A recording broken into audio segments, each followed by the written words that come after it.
Hello, everyone. Welcome to LOCKBEARD Phenomena number 132. Blast them in the face. It is Friday, Frigg's Day. What you see in the thumbnails in the old English. I don't know if you noticed that I put the day of the week in the old English for a long time on my thumbnails. But yeah, it's Friday, March 1st, 2024. Got 2 months out of this bitch. And we're doing another live stream 2 days in a row here because I can, but I can't do tomorrow night. Can't do Saturday night this week. So here we is. And I don't know. Some of you aren't on Facebook, so you probably don't know where I plucked this little idea out of the ether. But I think the picture of Pat on the thumbnail might give you a clue. Icon's here. He says, alrighty then. Angel, welcome. Deborah, welcome. Good to see you. Donald's here. Welcome. And little Kilroy was here, he says. Was here. Bigfoot turned into wrestling.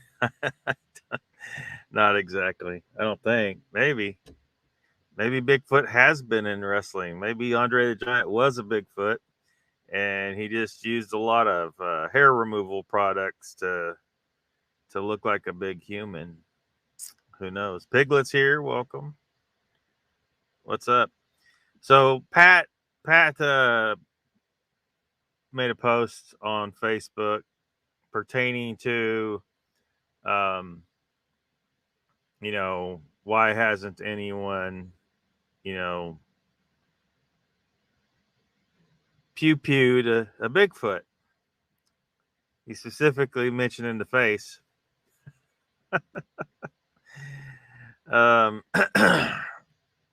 He's like, why do people have a problem with it? What's the big deal is what he's saying. So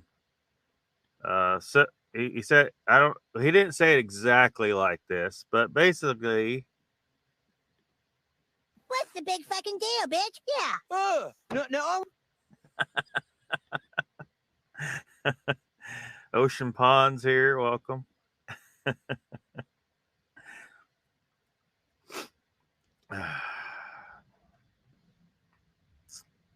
Where's Mr. Lee at?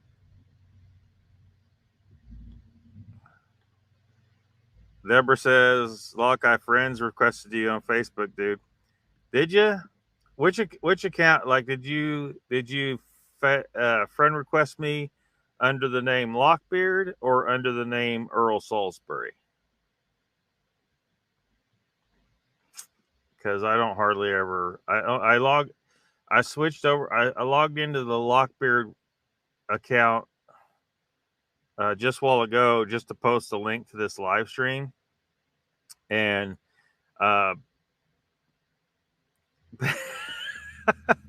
hold on, we'll give all the context, Pat. That's the fun thing about thumbnails is you put something on there that people can take out of context, and then they're like, what the fuck's this train wreck gonna be? And they show up. Jojo's here. Welcome. What was I saying? I lost my I saw Pat's comment. I saw where he commented under the post put on Facebook. It's like, wait, what?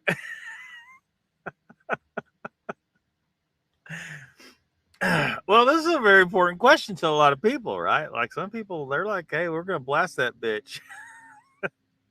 And other people are very much against it. So, see, Pat says context is a question of why. Why? My biggest question is why me? Why me? Okay, so to clarify, under the name Lockbeard, you did, Deborah. Okay, driving and listening. What's up, Brian and Chewy? Apparently, Brian and Chewy are going to Florida. So good journey to them. Good journey to them. So yeah, to clarify, Pat didn't say it exactly like. Mr. Mackey, can I ask a question? Okay, what? What's the big fucking deal, bitch? Yeah. Pat didn't say it like that. Well, he might have in his head. I don't know. You'll have to ask Pat. Did he say it like that? What's the big fucking deal about shooting Bigfoot?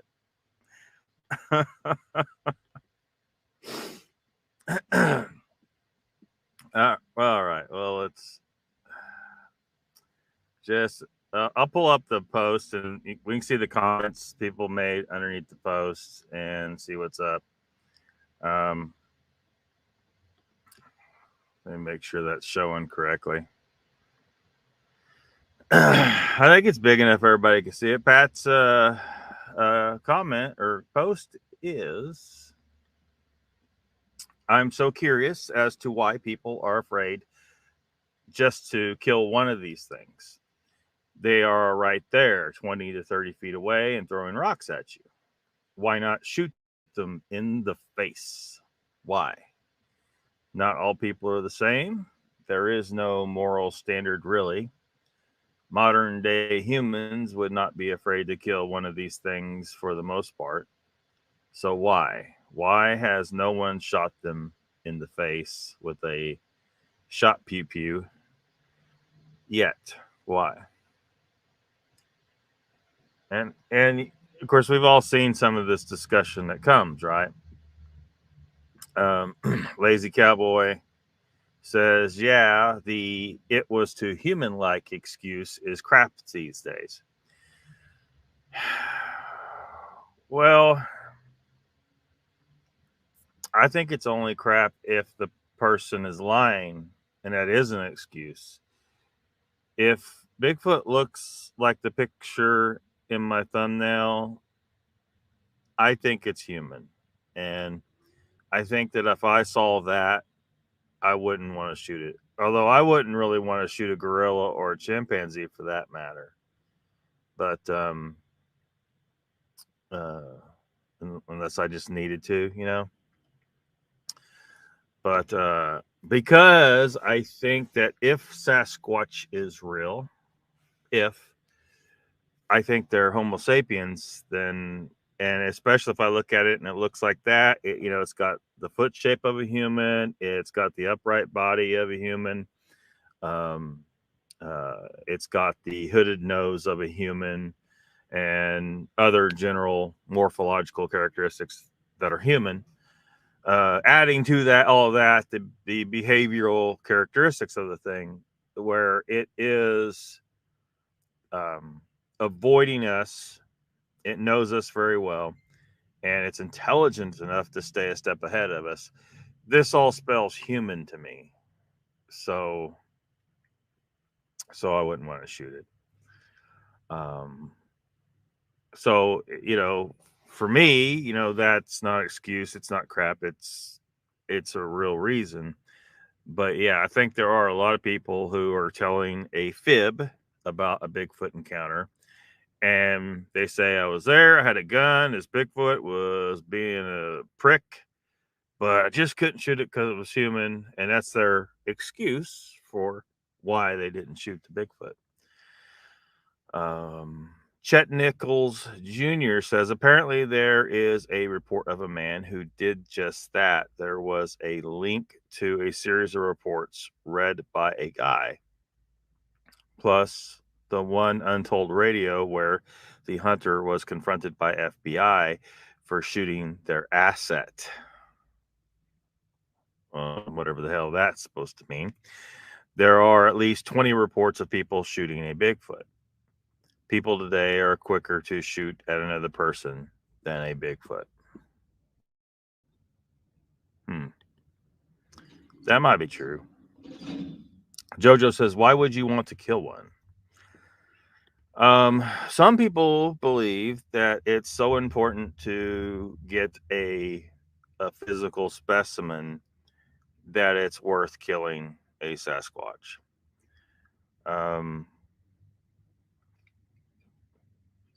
I hope that people like myself can discourage this behavior, because if you're out there shooting at something that's that human-like, chances are this person's probably going to end up shooting a human by accident.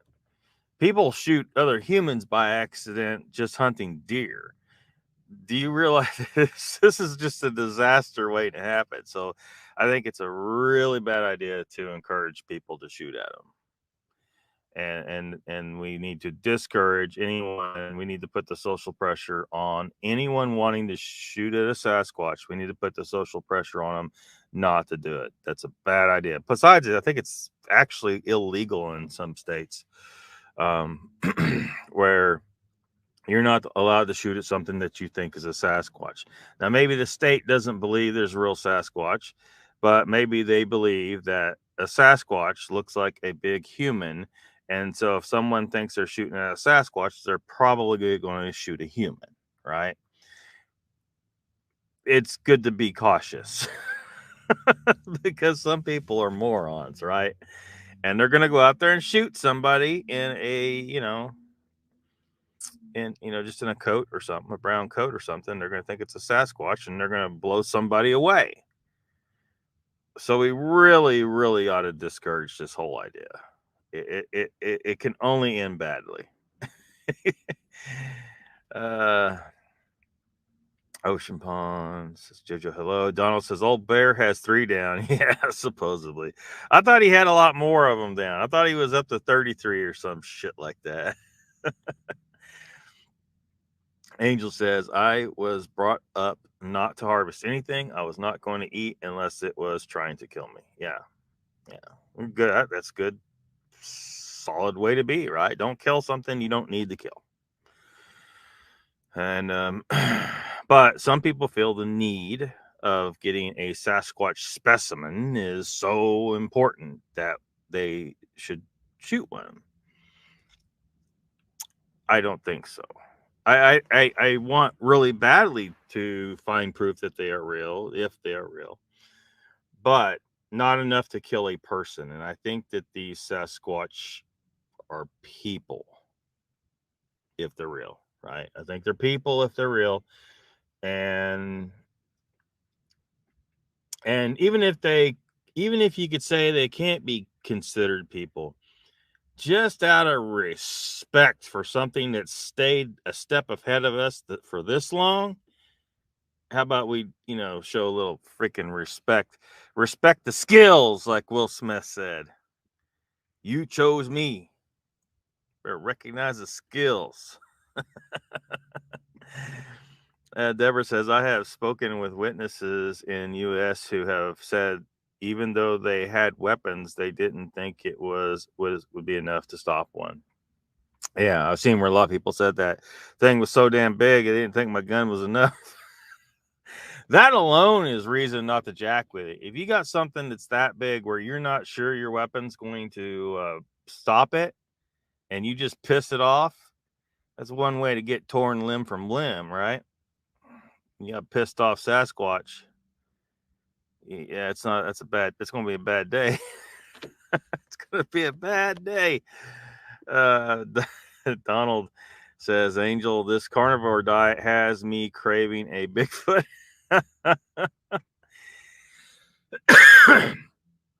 I've been able to stick to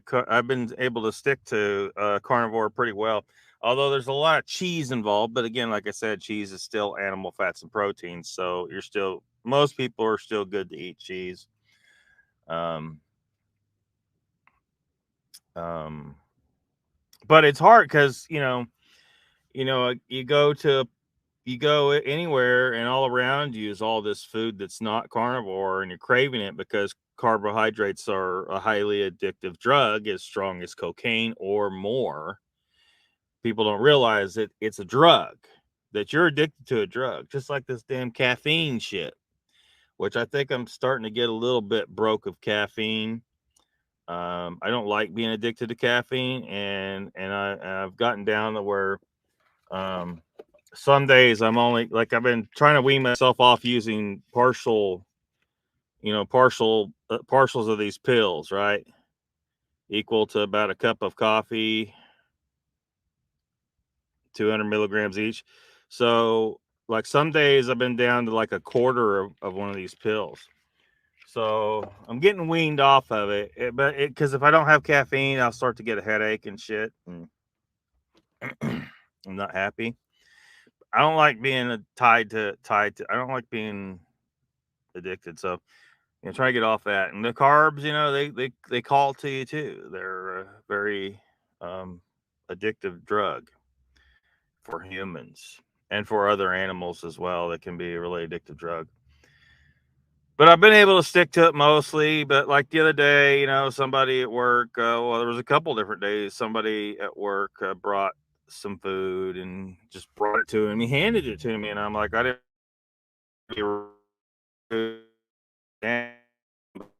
These things were way the hell off the reservation, but I still ate those couple of things. But I did kind of tell people, say, look, I'm trying hard to stay away from that kind of stuff and appreciate the food, but I really need to avoid that stuff. And one of the good things about being carnivore, after you're kind of really adapted to carnivore, most people, they're craving snacks throughout work and everything. I'm not. I don't want any food at work. I don't like to stop at work and eat. And if I start getting longer shifts, they might make me take a lunch, and I'm gonna just have to just sit there, I guess.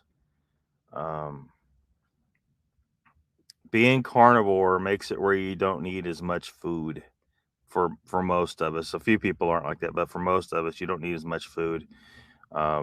It is a thing that sets you free in so many ways. You have no idea until you've stuck to carnivore for many, many months. Like, my longest stretch was 6 months, and it's unbelievable, magical shit, right? I just can't stress it enough. It will change your goddamn life. If you need more information, Google Ken Berry. He's on YouTube. Or Anthony Chafee. He's on YouTube.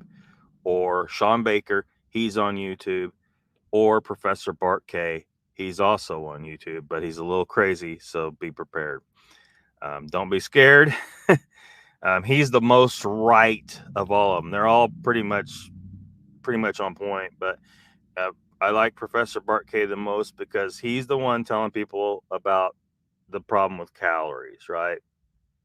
Because I try to look for someone, like, who am I going to send people to about this? Because I don't have time to teach all the stuff, right?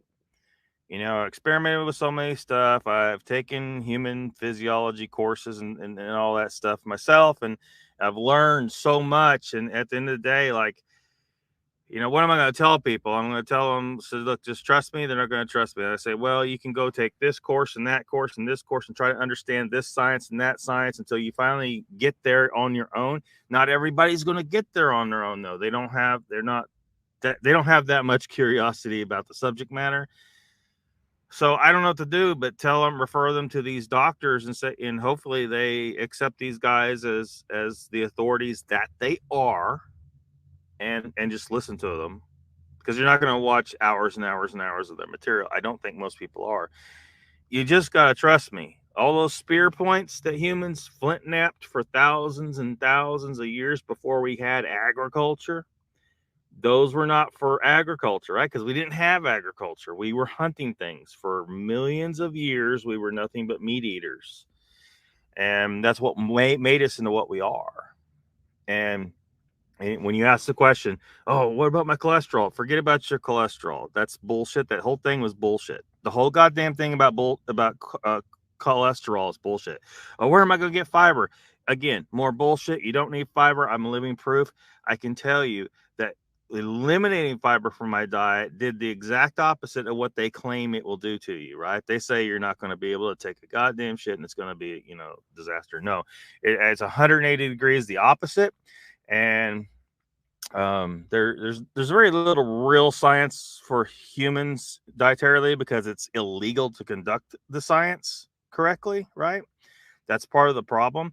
People are seeing these trials and this epidemiological bullshit, and it gets twisted by people with certain interest in selling certain things and keeping people sick. But there is a little bit of a good study that they, because these people were sick anyway, so they tried anyway. It shows that fiber is not just not necessary, it is actually bad for you. It's bad for you. Don't eat fiber. Where are you getting your vitamin C? There's no vitamin C in meat. Yes, there is. And if you don't eat carbs, you need way less vitamin C because the extra glucose in your blood competes with vitamin C for absorption. Because the molecules are very, very similar. So it makes it where you have to try and consume more vitamin C to absorb it because you got all this extra glucose in your blood that's not supposed to be there. There's a certain amount you're supposed to have. Your body produces that glucose. You do not need to eat it. You do not need to eat carbs at all. That's another bullshit thing they tell you. There's a process, look it up, gluconeogenesis, and this is how your body produces all the exact amount of glucose you need. So that's the quick version. Hopefully some people who haven't watched any of my previous live streams, this is their first live stream, and their eyes almost glazed over. I could sense it through the freaking computer screen. Trust me, this will possibly save your life. I've watched a few people in my lifetime get handed the diagnosis of cancer from a doctor and given an expiration date. Someone in this community was given that expiration date and held in a hospital and just kept comfortable until he was dead. You going to trust those doctors and not do anything, not even try anything different? Because every single one of these people I tried to talk to in the past and say, look, there's a potential option. It's a little late because you're already dying, but there's a potential option. There's a potential option. I can tell you it might work even though you're already dying, because in my view, as long as you're still breathing, your body can start to improve, right? Because you're not dead now. You're not dying this very moment. So if you start doing what you need to do to heal your body in this moment, I think it's possible that you don't die, that you cure the big C if you just listen to what I'm telling you. So I can't, because I'm not a doctor, right? So I can't prescribe or anything. So I can tell you what I just tell you what if I get diagnosed with cancer, what am I going to do? The number one thing I will do is stop eating entirely, completely stop eating. And then obtain some liposomal vitamin C and just start downing as much as that as you can afford. It's expensive to buy it. I have the capacity to actually make a crude liposomal vitamin C solution. It's not a real good one, but it will have liposomal vitamin C in it. And so if they tell me I'm dying from cancer, we can't do anything for you, I'm going to say bullshit. I'm leaving. Number one is I stop eating, because when you stop eating, especially when you've been regularly practicing some fasting, your body has become over time efficient at entering into the fasting state and ramping up autophagy. Autophagy is when your body is consuming. It means self-eating. It's consuming defective cells and dying cells and dead cells in your body to be recycled. Cancer is a defective cell. Your body is normally trying to go after them, but it's not very efficient at it, and it's not going at it. It's not going after it autophagy very aggressively because you're constantly feeding. You're constantly eating. You're not supposed to constantly eat. You need to fast as regularly as possible, so that if something does happen and you still get cancer, which you probably not, if you're fasting on a regular basis, you're probably not going to get cancer. I said it. Not diagnosing anything. I'm not telling anybody to do that. Blah, blah, blah. I'm not a doctor. Shut up, YouTube. Whatever. They make money off of trying to cure people, and sometimes they get lucky. When they treat cancer, what do? They poison you. They irradiate you. Chemo and radiation both cause cancer, because they'll talk to you about that secondary cancer arising from the treatment. How fucking dumb is that? Oh, you got cancer? We're going to treat you with something that causes cancer. No. And look what happens. People, their hair falls out and everything. That's their immune system's destroyed. It's horrendous on the human body. It's horrendous. What they're doing is poisoning the cancer and you, and hoping the cancer dies first. And sometimes it works just by sheer luck, or probably despite what the doctor is doing. Bullshit, dark ages, fucking, and then they might cut on you, you know. Oh, get out the leeches, why don't you? Let's do that too.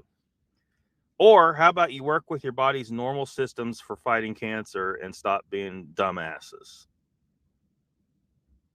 The primary way of not being a dumbass is listening to Lockbeard, okay?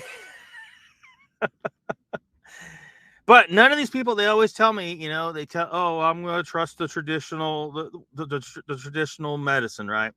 Yeah, they're killing you. They're letting you die. They're giving you an expiration date. I'm telling you, you might not have an expiration date if you just try this simple thing. It costs no money. It costs no money to fast. They can't bottle fasting and hand it to you in a pill, so they can't make money off of it. That's why they won't ever cure cancer, because the cure to cancer is free. It's fucking free. You can't make money off this shit. And the vitamin C part of it, that's a whole nother thing. I think I've explained a lot of it before, what's going on with that. It's kind of a cheat code for humans because of something that happened in our evolution. Vitamin C, the vitamin C treatment is actually, you know, because they could just give you regular vitamin C intravenously in really high doses, and that'll knock a lot of shit out. But it's cheap. It's cheap. Liposomal vitamin C costs more, but you don't need as much. You don't need as doses near as high to use when you use liposomal vitamin C, and that takes some explaining. But so it's kind of expensive to get, you know, a lot of liposomal vitamin C, but you may not need a lot because it will be so effective. So I wonder how far behind in the chat I am. A little diversion. I'm sorry, but folks, I'm trying to save lives. People are dying every day from all this bullshit. They don't have to die from this bullshit. People getting heart disease and everything. Your doctors are telling you this bullshit about saturated fat and cholesterol, and yet everybody's still getting heart disease and all this other bullshit. It's because the doctors are wrong. The doctors don't know dick about fuck. Okay? They don't really learn shit about nutrition. They learn about how to diagnose and, you know, to perform surgeries and prescribe drugs. That's what they do. Money making stuff. They don't teach them to actually heal everything. But people who've gone carnivore have healed hundreds of different diseases. The doctors say, nah, you got this forever. You need to take this pill to mitigate the symptoms for the rest of your fucking life. You don't trust that? When all these carnivore people out here are curing all kinds of shit that we're not supposed to be cured? It's not supposed to be curable? What about the sunburn thing? People like myself who got sunburned really easily every fucking year at the early in the summer, how you get that first blistering ass sunburn because you go out in the sun when you're not completely covered with a jacket, after winter. I've been through this every goddamn year. I get a sunburn. After I went carnivore, I couldn't get sunburned anymore. I didn't know this was something that needed to be cured, but apparently it is. The reason why people have this unnatural sensitivity to sunlight is because their body is being poisoned by all the plants that they're eating. You're not supposed to eat plants. There's so much proof of this here that it's unbelievable. But people still won't listen because they've been told, vegetables are healthy for you. As they're sitting here trying to feed a baby, fucking smashed peas, Gerber puree of hell, and the baby's spitting up, and the baby's telling you, look, this is poison. I fucking know it instinctually. That's why I'm spitting this shit up. Give me a piece of bacon. Holy shit. All right, let's get back. Ocean Pond says, how would one bring the evidence in without having one big headache on his or her hands? You'd have a big headache. There's all kinds of issues surrounding this. If you kill one and the authorities find out, some dudes are going to show up. I believe these dudes are going to show up and they're going to tell you to keep your mouth shut. We're taking a body. You're not proving shit. I think they'll do that. Donald says, if what I dealt with at age 13 came close to getting it. Piglet says, I wonder if Sasquatch feel the same, that they don't want us to kill us. They don't want to kill us because we look too squatchy. Maybe that's true. Donald says, a specimen that came close to me, I couldn't put it out of human size. Still thinking feral human. There could be feral humans out there. There's something, I don't want to spoil it. It's a subject I've been wanting to kind of address for a long time, but I kind of need to get prepared for it. So yeah, something more to come at some point. Jen says, a friend of mine and a Native American friend said, if you kill one, you will not make it out either. Yeah. Now, I don't know if that's true, but it would make some sense yeah. Well, if Bigfoot, if it's so important for them to stay hidden, if they're real and they've been able to stay ahead of us this well, then it's an extremely important thing for them to remain hidden. And if that's the case, that means, they probably have, there's a buddy system. Like, there's never just one alone. I would find it very unbelievable if they are ever alone. Like, I think that they would always have at least one other with them, and probably more, because if something goes wrong, they know, shit happens. A Sasquatch could fall off a cliff, possibly, and die. And now somebody needs to be there to go, say, hey, we need to get the body and hide it before the damn humans find it. Because if the humans find the body, they're going to know that we're out here now. And then a bunch of them are going to come out here looking for the rest of us. And we don't need that shit. I don't think they're too stupid to realize all that. And I think that they will never be alone. And so if you shoot one, they got two problems on their hand. One, they got to get rid of the body. And two, they got to get rid of you because you have seen one. You have shot one. And you know too damn much. And so it's just safer to freaking eliminate you. And they're probably going to do it. So the Native Americans are probably correct about that. Sasquatches probably don't want to do that, but they just, for their own safety, they probably got to. Jojo says, I think where there is one, there are more, so you won't make it out. Yeah. Yeah, that's the idea. Biglet says, Jen, I think that's true. If there were others, they would surely be very angry. Yeah. This is on the list of reasons why, because that's the question Pat's asking, and maybe not everybody's thinking about this question, but apparently some of us have, and because here it is, right? This is a reason why not to shoot a Sasquatch, because you're probably gonna fucking die.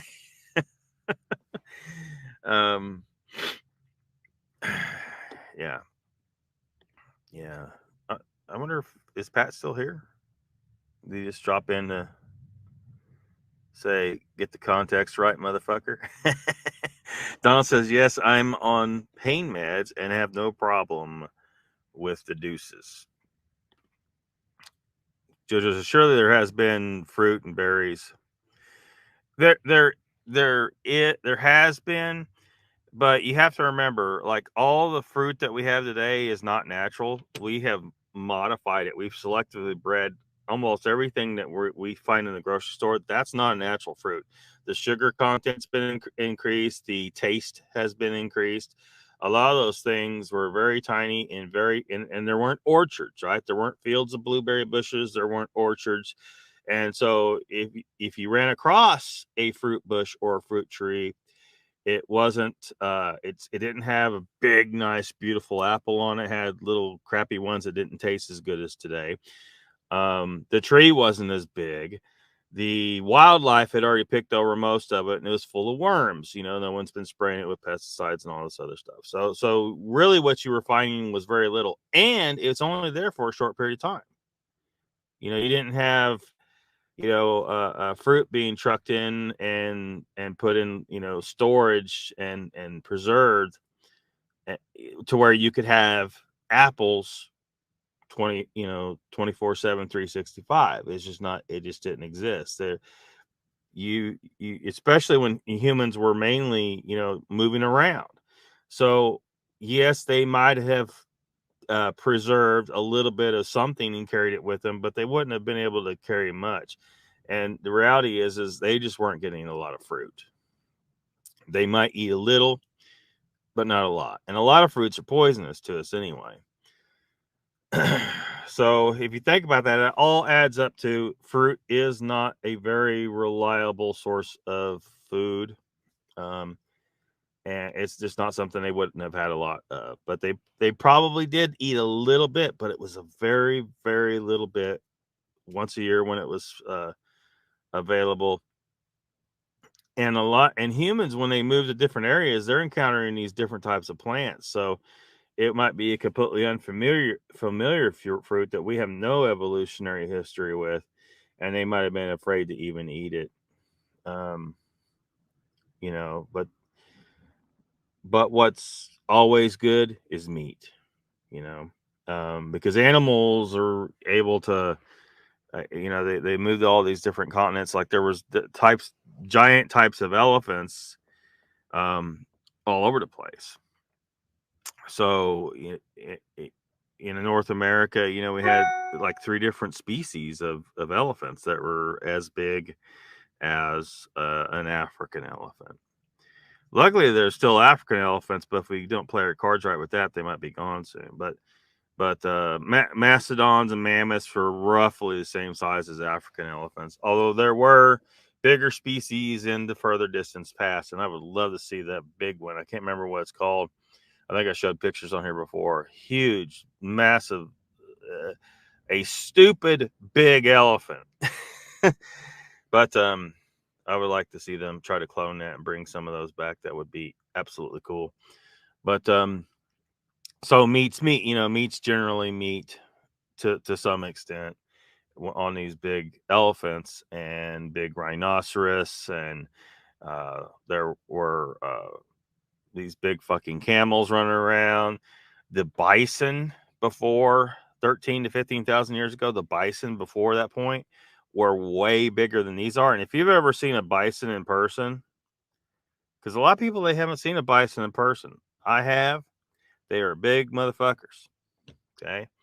You do not get into the fence with a bison. Do not jack around with those things. Don't look at it and say, well, he's just standing there. He's cute. No, do not jack around with a bison, okay? Because they will freaking kill you. But now they're smaller. They've been kind of reduced in size, and that would take a lot of. That's a big discussion to discuss why they've gotten smaller. But they have. So all these giant red meated animals is what we hunted back then. We preferred the big fatty things. We ate the brain. That's well documented in archaeological record. The stable isotope data shows that we not only were extreme carnivores of prey animals, we were carnivores of predators too. We were out there eating the freaking cats and shit. North America, most people think about like a Smilodon. Smilodon wasn't as big as the North American lion and North American cheetah. And I think there was another species of big cat that was bigger than a saber-toothed tiger. Saber-toothed tiger might have had the big freaking cool looking teeth, but it was not the biggest cat. So we definitely focused 99% or better on meat. There's tons of evidence to prove that. The changes in our way our guts arranged, some people try to say, oh, our gut. No, you compare us to something like a gorilla, because we came out of the great apes. And you compare us to something like a gorilla that has this huge hind gut. That's why gorillas always look like they got a freaking gut on them. It's because they got this huge. It's for holding all these microbial mass in there to digest the plant, and what it does is it digests the fiber. The microbes digest the fiber and turn it into fatty acids, because what the gorilla is really trying to get out of that plant is fatty acids, but you need the microbes to turn that into fatty acids. And whereas humans, we just eat the damn fat, right? We eat the brain, we eat the marrow, we eat the fat, we favor that stuff. Some people try to preach about the organs of the gut. That's not something to focus as much on. If you crave a liver, eat a liver, but do not get crazy like the Liver King and that goddamn moron Paul Saladino. Okay, don't listen to Paul Saladino. He's a moron. He's a jackass. He needs to shut the fuck up. He, trying to tell people to eat a bunch of liver. No, that's a mistake. That's the way to get toxicity. It's okay to eat liver sometimes, but you got to remember that liver, like when we were scavengers, we were almost never finding a liver, because when we're scavengers, that's the guts were eaten up by the predator that got it first. That was one of the first things to go. And a lot of the muscle meat and outside the bones, sometimes because we take our spears and our numbers and our intelligence, and later on we use fire to drive the predator away from the kill that we wanted to steal. Sometimes there was no meat left on the bones. The only thing that was left was the brain and the marrow. And we have the ability to use tools, so we just simply take a big rock and smash the bones, and we could get at the brain and marrow. We are very well adapted to eating brain and marrow. You can eat tons of that stuff and you're going to be fine. You're going to be better than fine. You might even feel kind of high. You're going to feel so good if you can get on that. But don't go crazy on the liver like some of these guys try. They're going to get people certain types of toxicities and stuff, and if you overdo it on liver, it's a bad idea. In fact, I just wouldn't eat liver at all unless you just like it. But again, don't go crazy on it. You don't want to eat too much of that. That's not something humans had tons of naturally. When you killed a mastodon, you might have had that liver, but the rest of the 10,000 pounds was mostly fat and muscle meat. So keep that in mind, But some people, they load up on a bunch of liver, and it's crazy. Don't do that. Can't get my head around not eating berries. I'm not saying don't eat berries. If you crave berries, eat them, but like try to limit yourself. Don't eat them too often. If you eat a handful of blueberries once a month, you're probably going to be fine.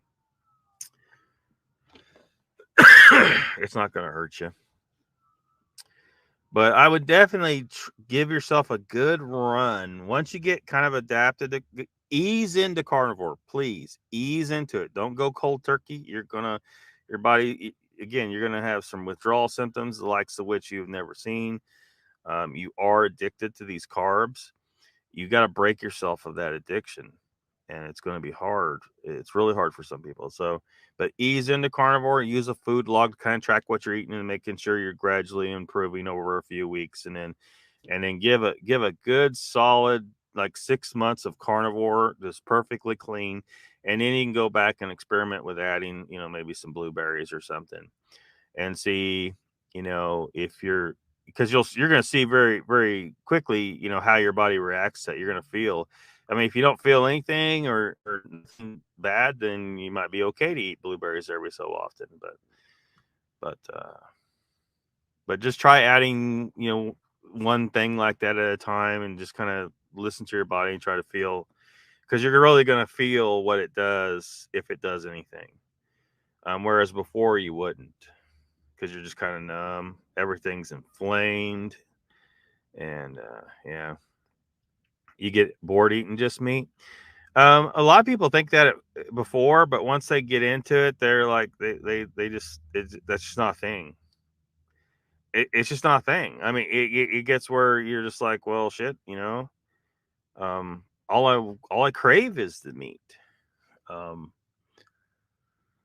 And hunger goes away. And that's part of the problem with the boredom. I think people are, it's not just they're bored, it's that it's addictive behavior that's going on, and it's driven by the excess hunger that you have. You have excess hunger. You don't realize it yet, but you have excess hunger. And when that goes away, and you're like, you could like skip a day of eating and not even really bat an eye, because you're like, fuck, I feel fine. I don't feel hungry. Because you've been getting proper nutrition, and your body isn't having to heal from the toxic effects of plants. So it's crying out for resources. That's one of the mechanisms going on, is your body's crying out for the resources to fight the damage done to your body by the toxins in the plants that you're eating. So all I can say is, if you want optimal health, this is the way to it. This is the way to it. The most optimal health you can get to, this is the way to it. It's up to you to decide if that's what you want to do. But you will be surprised. If you give it a run, if you give it a real honest try, you're going to be like, holy shit. You're going to be like, holy shit. Why didn't anybody tell me this before? It's because the doctors and nutritionists, all these people are brainwashed morons. Wants you to oh, that's a whole, look that up. Look up the look that shit up. Anyway, Don says, Jojo, it is tough at the beginning, but I don't crave fruits and carbs no more. Jojo says, I still think it would be boring. But think about, like, okay, when you order a steak, what's next to the steak? Piece of bread, some potatoes. Well, what if you replace the potatoes with some cottage cheese? It's still animal fats and proteins. Maybe put some fried eggs next to it. So you got a steak, fried eggs, cottage cheese. I mean, you could have variety still if you need that, but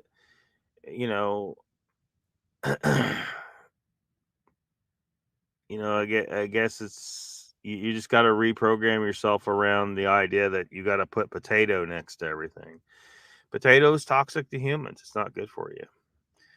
And I love the shit out of fried potatoes. You gotta understand. I've kind of, I can Well, I haven't had fried potatoes in a very, very, very long time. And I don't have the craving for them like I used to. I used to make huge piles that would feed a whole family of fried potatoes with onions. Just loved the shit out of it. It's obscene how much potatoes I ate. Or if I made macaroni and cheese, I made enough for several people. I would eat this huge pile of macaroni and cheese. I used to steal old boxes of cake mix when I was a teenager. I'd steal the cake mix out of the cupboard and a spoon and take it to my bedroom, and I'd sit there and eat dry cake mix, spoonful by spoonful. I was a carb addict, the likes of which you probably cannot even imagine. I would buy a 2-liter Dr. Pepper and drink the whole thing within, an hour or two, a couple hours, a few hours. I was a carb addict, and it messed me up. It messed my, I had to stop. Fruit boring. You have a cure for cancer. I just stated what it was. Fasting. The human body is the best way to cure cancer. Like if you're adding something outside, because you got to think about it, your body, cancer cells form every day. It's just part of the game. Defective shit gets defective, and your body has a mechanism for fighting that. You just got to work with that, and the way to work with that is to fast. Try intermittent fasting at first, where you don't eat for 16 hours out of a 24-hour day, including when you're sleeping, right? So you're eating an 8-hour window, and then you narrow that 8-hour window down a little bit more until you get down to just one meal a day. It'll be a lot easier if you break yourself of carbs first, because carbs is what's making you want to eat all the time, or it's one of the things that's making you want to eat all the time. So yeah. Yeah. Piglet says, imagine no chocolate.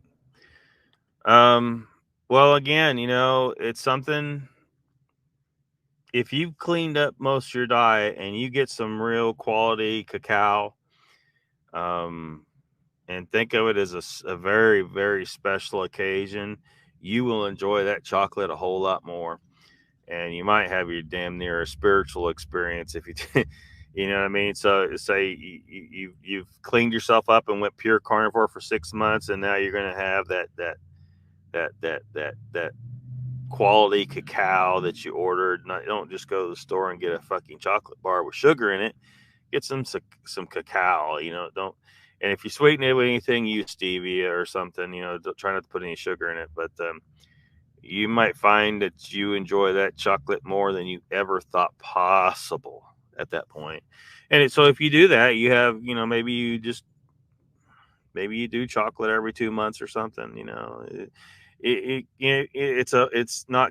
It's got toxins in it. It's not necessarily good for you, but if you're eating this small dose just once in a very great while, then and you're eating carnivore most of the time, you're gonna be fine probably. Or you might stop craving it, because a lot of people that go carnivore, they just kind of stop craving the shit that they've always craved. People who smoke cigarettes, drink beer all the time, smoke weed all the time, and can never imagine not wanting those things, but they went carnivore, and their body got all cleaned up and just kind of said, hey, we just don't want this anymore. Which tells you basically what was going on is they were kind of medicating something, some kind of symptom. Those things were medicating a symptom that these people had and giving them some kind of relief. And that was part of why they were craving it. But when you went carnivore, you cured whatever it was. And so now these people just kind of stop wanting to drink. They don't have to try. They're not having a hard time, but they just stop drinking. They just stop smoking cigarettes. They just stop smoking weed. They with no effort whatsoever. It just kind of happens. They just stop reaching for it. So that tells you something. That tells you something big. Jen says, yeah, Donald, I went out for dinner tonight. Had a half a roll, didn't even finish it. It's funny how your tastes change. Yeah. Yeah. After a while, you don't want bread at all. But if you do want to try and like make a sandwich, go over. There's you got the ketogenic woman. She makes some like a bread out of egg whites. Indigo Hill, I think, is the name of the channel. She really worked hard to try and perfect bread, making a loaf of bread where she could cut sandwich slices out of it, and it would look and feel as much like bread as she could get. And she got it pretty narrowed down. And so check that out. You might be able to make a loaf of bread and actually have a sandwich. So I'm way behind the chat. I need to get caught up. Jen says, Donald, I'm about 98% carnivore now. I'm not hungry and I don't really want the other stuff between eggs, meats, and cheeses. Yeah. You got eggs, meat, and cheese and you're adapted to carnivore. You just stop wanting all the other stuff because your body's telling you, it's like, look, this stuff's poison. I don't want it. I don't want it. Donald says, same here, Jen. I went to BK today for some patties. I thought some onion rings for a cheat.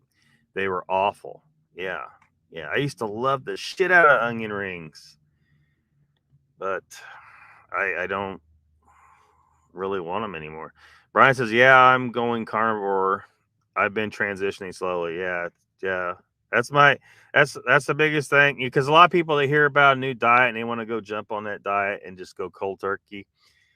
And that's part of the reason why a lot of people fall off of whatever they're doing. It's part of it. Is because the transition's so rough. Like if you want to know, like part of the transition for a lot of people, because your body just starts flushing out a bunch of shit, literally, you get the super shits. Some people get the super shits because they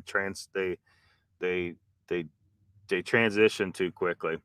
Apparently Joe Rogan and it went through that because he tried carnivore. And he said, yeah, man, I feel great and I got more energy and everything, but I can tell you these the diarrhea is impressive, he said. Until you get adapted. And then once you get adapted, I mean, it's gross. I mean, we're talking about pooping, but it's important because it's an indication of the health of people. When I was cleaning restrooms all the time when I worked at Lowe's, people were just like they were just dropped their pants, been on the toilet. They just kind of unleashed holy hell all over the fucking wall and the toilet and everything else. People have lost control of their ass. And the reason why this is happening, these are because there's a lot of elderly people in there. So they really it's gross, but they like shit their pants and they be coming out their pant leg in the store and shit. I mean, it's a sad, demeaning thing happening to our elders where they're losing control of your goddamn ass. Well, this is because of the food. If they transition to carnivore, they will finally find out a couple of things. One, you'll need to go less often. It will be much smaller. There's less mass, right? Less smell to none. And you won't hardly need, you still want to wipe. I'm not telling people don't wipe. I'm just saying, you're going to notice there's your ass hitting a big fucking mess back there. I can't only imagine what happened to these people that blew up over the wall. I walked in one time, this poor, holy shit, dude. The lady had to be embarrassed. It was an elderly woman. She had lost control. And I walk into the restroom to clean it. And I guess she didn't hear me holler, is anyone in there? And when I walked in there, here's this old woman standing here, butt ass naked from the waist down, washing her pants in the sink. This is not cool. This is not a good thing for our people, elderly people, to be. But it's just something that I guess people aren't really discussing. This is a health thing, and your ass is not supposed to turn against you like that. I'm sorry, it's kind of funny, but it's not funny.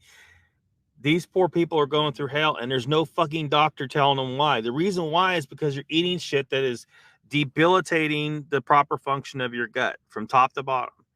There's just so much information to go over to discuss why this is happening. But when you go carnivore, and once you get things settled down, things are way smoother. And you'll look at that situation, you'll be like, this is probably how it's supposed to be. Yeah, it's what it's supposed to be. Because humans didn't have a roll of toilet paper in nature. I know this is gross, but look, people need to hear this because so many people out there are probably going through this and they're embarrassed to talk about it. And, elders wearing diapers. Do you think that this is really something that's a situation that's supposed to exist? But it does. It's because their whole life they've been eating poisonous shit and their ass is all fucked up. And it's not working properly. You're not supposed to, there's not supposed to be excessive volume. There's not supposed to be exploding all over the wall. There's not supposed to be excessive smell. I mean, you think about it, you're a predator. You're not supposed to be, you're not supposed to be making a lot of odor for your prey to know where you're at and stuff like that. And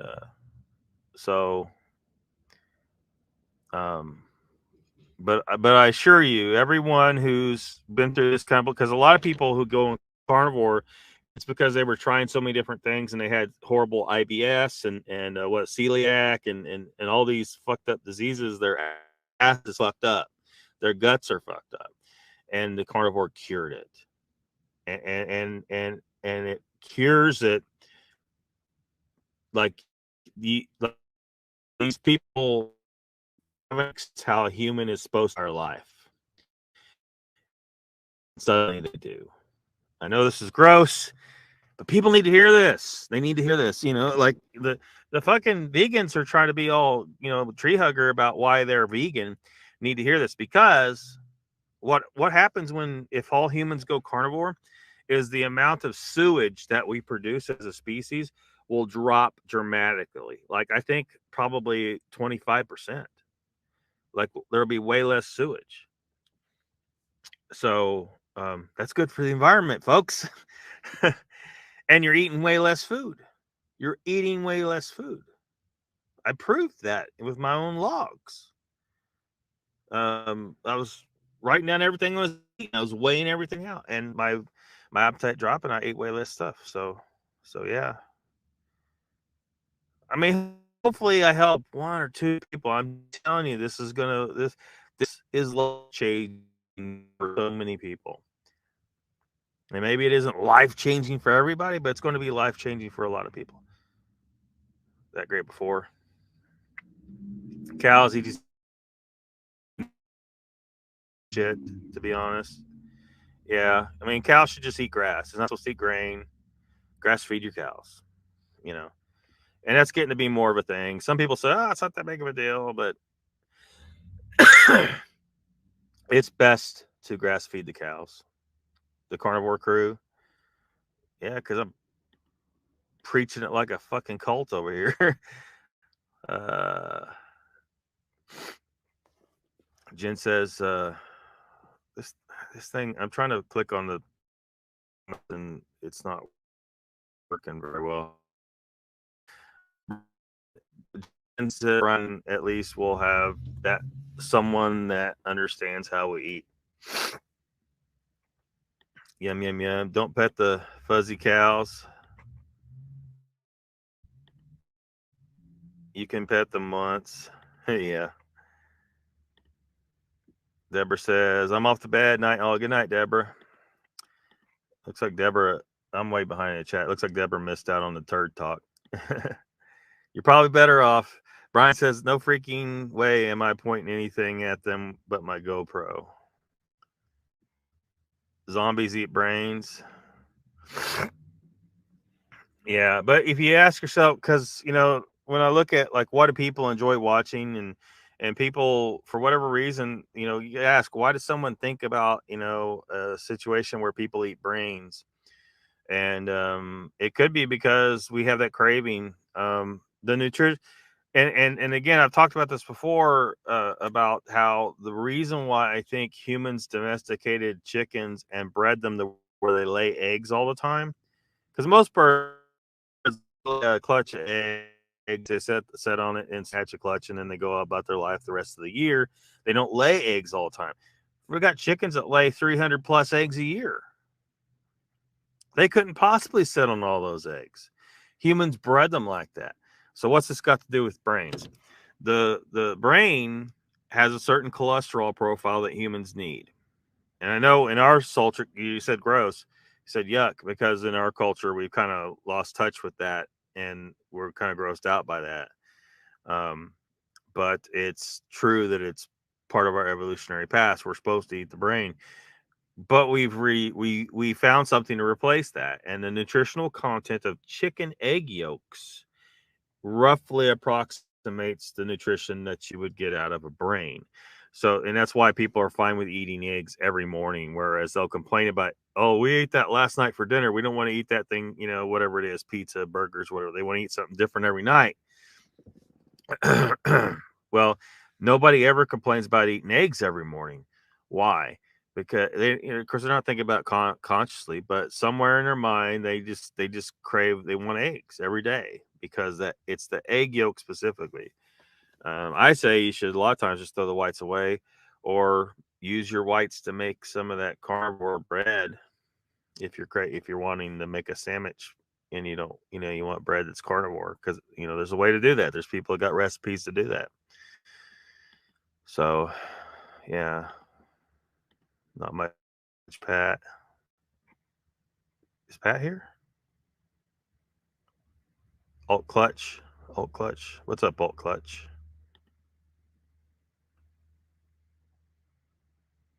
Yeah, Alt Clutch says, you know why I'm here now, ATL style?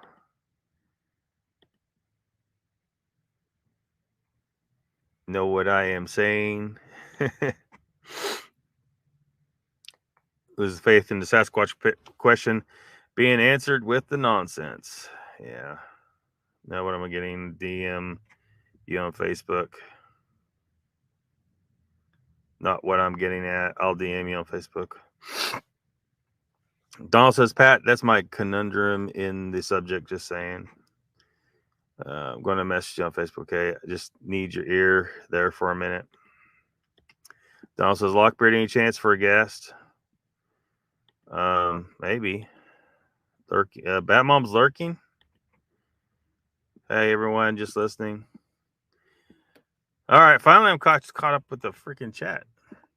So let's get back to reading the comments here on the thing. John Baranchuk says, Pat, I'm sure you're aware that there is a growing number of states that have enacted laws against shooting them, because I mentioned that a while ago. Also truly have no idea what they are. I also have no idea what they are. If they are as human as my dog is, unconditional love and companionship, I wouldn't want to kill one because of those basic qualities. You also undoubtedly know that Justin Smehaw got really nervous when the possibility of him being charged with murder for killing a Bigfoot infant was raised. So nervous, he reportedly took another chunk from the Smehaw steak, another portion of which was submitted to the Ketchum study and had been declared to be from a Bigfoot, and sent it out for independent DNA testing. Surprise, surprise, it came back bear, despite Ketchum's results on a chunk taken from the same steak being found to be, I suppose he means there, Bigfoot, well, unknown species. Finally, we must exhaust all the other options before considering killing one. We haven't exhausted all those possibilities. Some guy wrote a tough-to-read book on applying scientific, psychological, experimental research to scientifically prove Bigfoot as a species.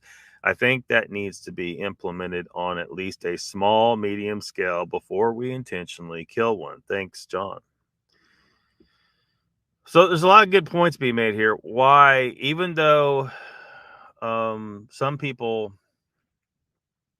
feel very strongly that there's no excuse why some of these people didn't blow the Bigfoot away. They had the Bigfoot being aggressive. In some of these cases, they say the Bigfoot's being aggressive, right? And and that they had the Bigfoot in their sights. A number of people said they've had the Bigfoot in their sights.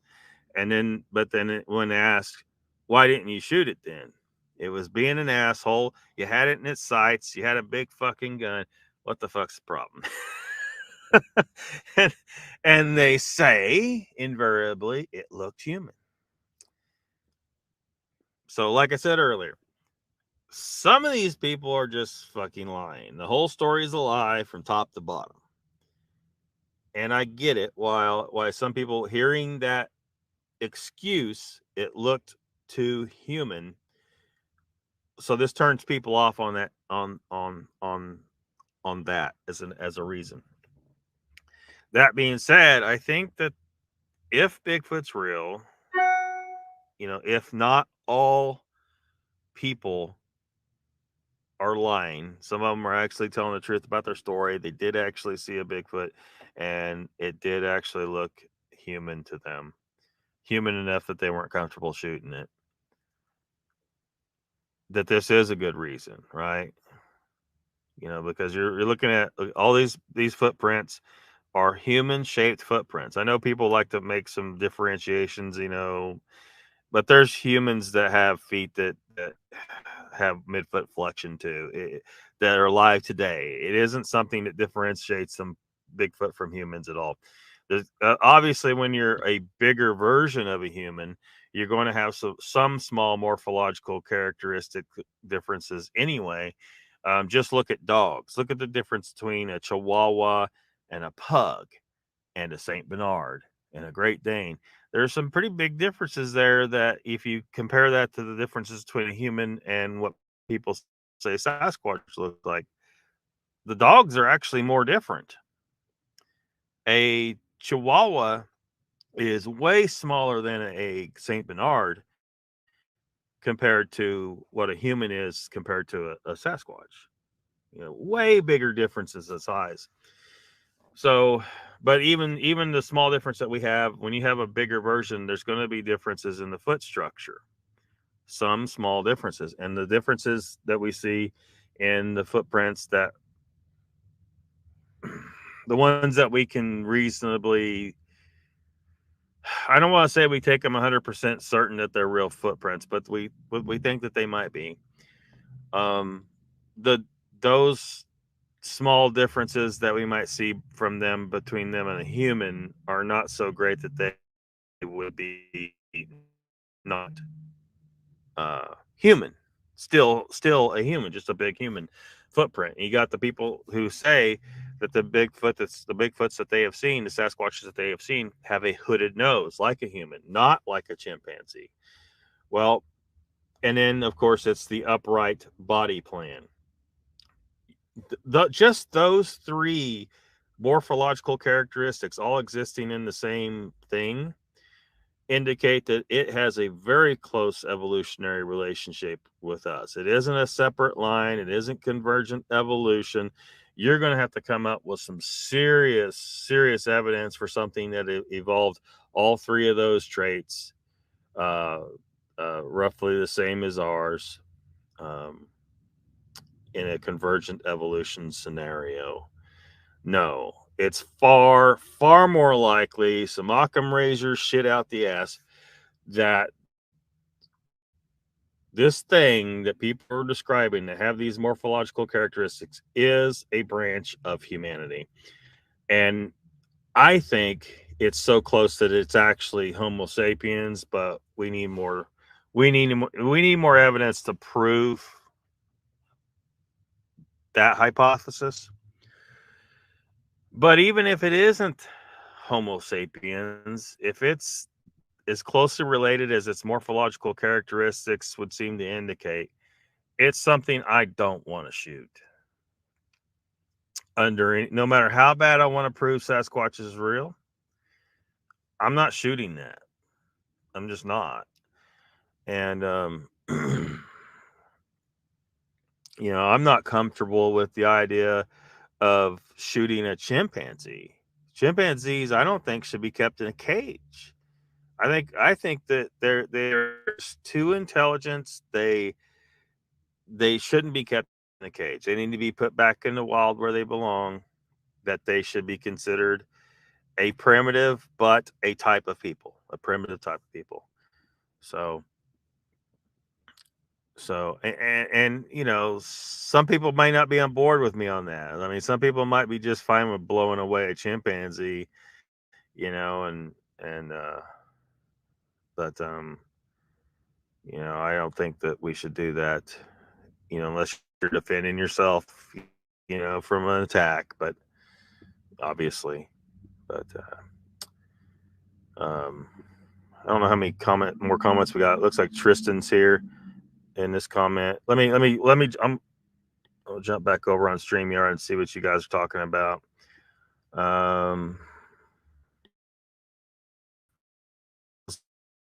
Can you put up a link? Who wants to come in?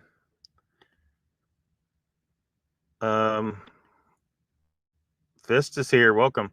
Alt Clutch says one of your mods banned me. Who banned what? One of your mods banned me. Why would a mod ban? But we don't normally ban people here.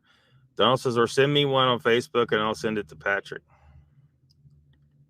And Fist says, gorillas also, they look sad at the zoos.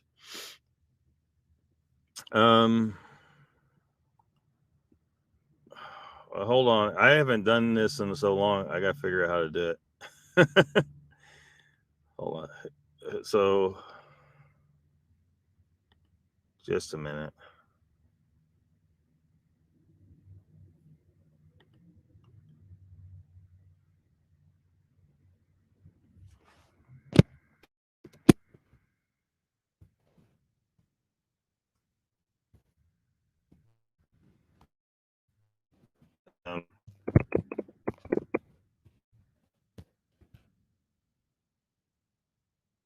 Okay, hold on a second.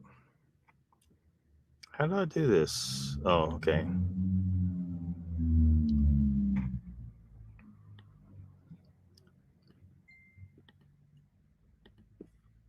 Just a second.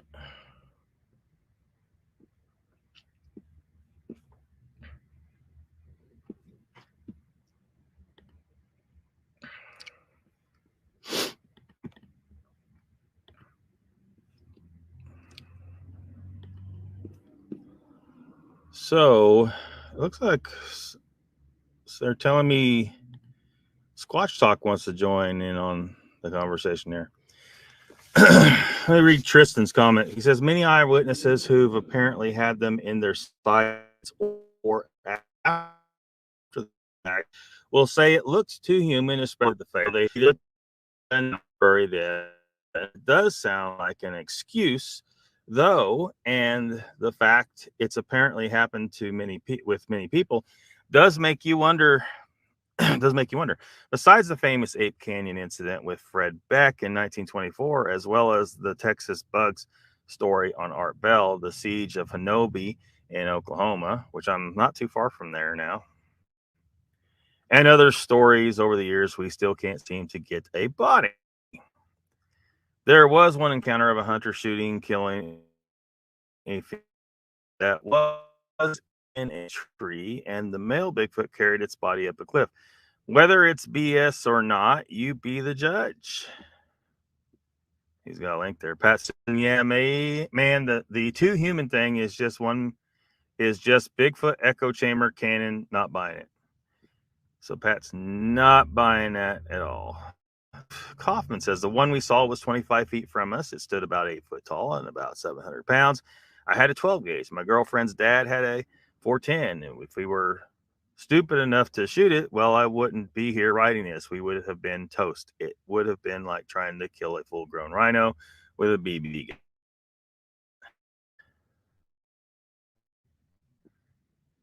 I don't see a response from Pat to that. But yeah, so if this guy's story is real, he felt like he shouldn't shoot it. But I mean, of course, this is all, you know, there's a lot of ifs here because, you know, like I said earlier, some of these people are probably lying. And Donald says YouTube is YouTube shadow banning your chats? Fucking YouTube, man.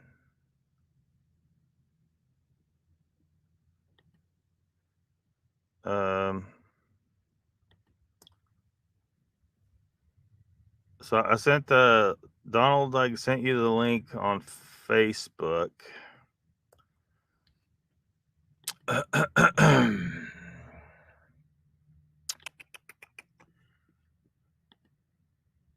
You gave him the link. Apparently, Pat wants to come on and talk about this. For those that don't know, Pat seems to be becoming very skeptical of Bigfoot entirely, and now is it going to show me? I haven't done. I think it's been well over a year since I had someone on here.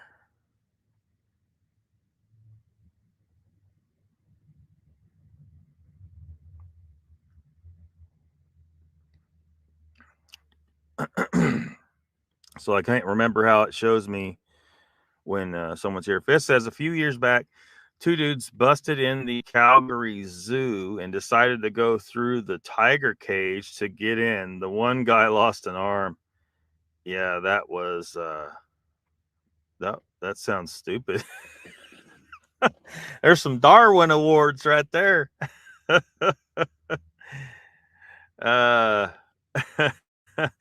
Donald says he hasn't said any. Oh, there he is. It's just 1 minute. I think there's one more comment on the Facebook post. Hold on a second. Or no, there's not. That's all. It didn't turn into that big of a debate.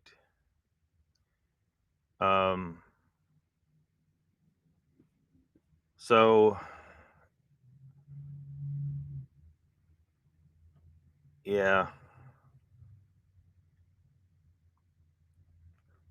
So why has no one shot them in the face with a shotgun yet? Why? That is the question. Which my answer to that is, I think that probably the vast majority. But again, we don't know anything 100%. My answer to that is probably the vast majority of people are full of shit. And then the ones that are left, if their descriptions of Bigfoot is true, well, I can understand how if someone sees something that looks that human, it just looks like a big hairy human, I can see how someone would not want to shoot it. So, so I understand. I get that. And I mean, and again, I think the people that seem to be pretty legit, the ones that, which not all of these are going to be real, right? But the ones that tell a story that doesn't involve, damn it, that doesn't involve, let me remove that.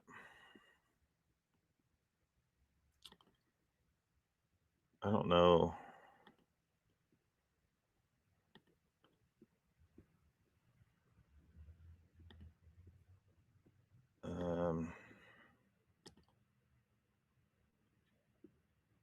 Anyway, what was I saying?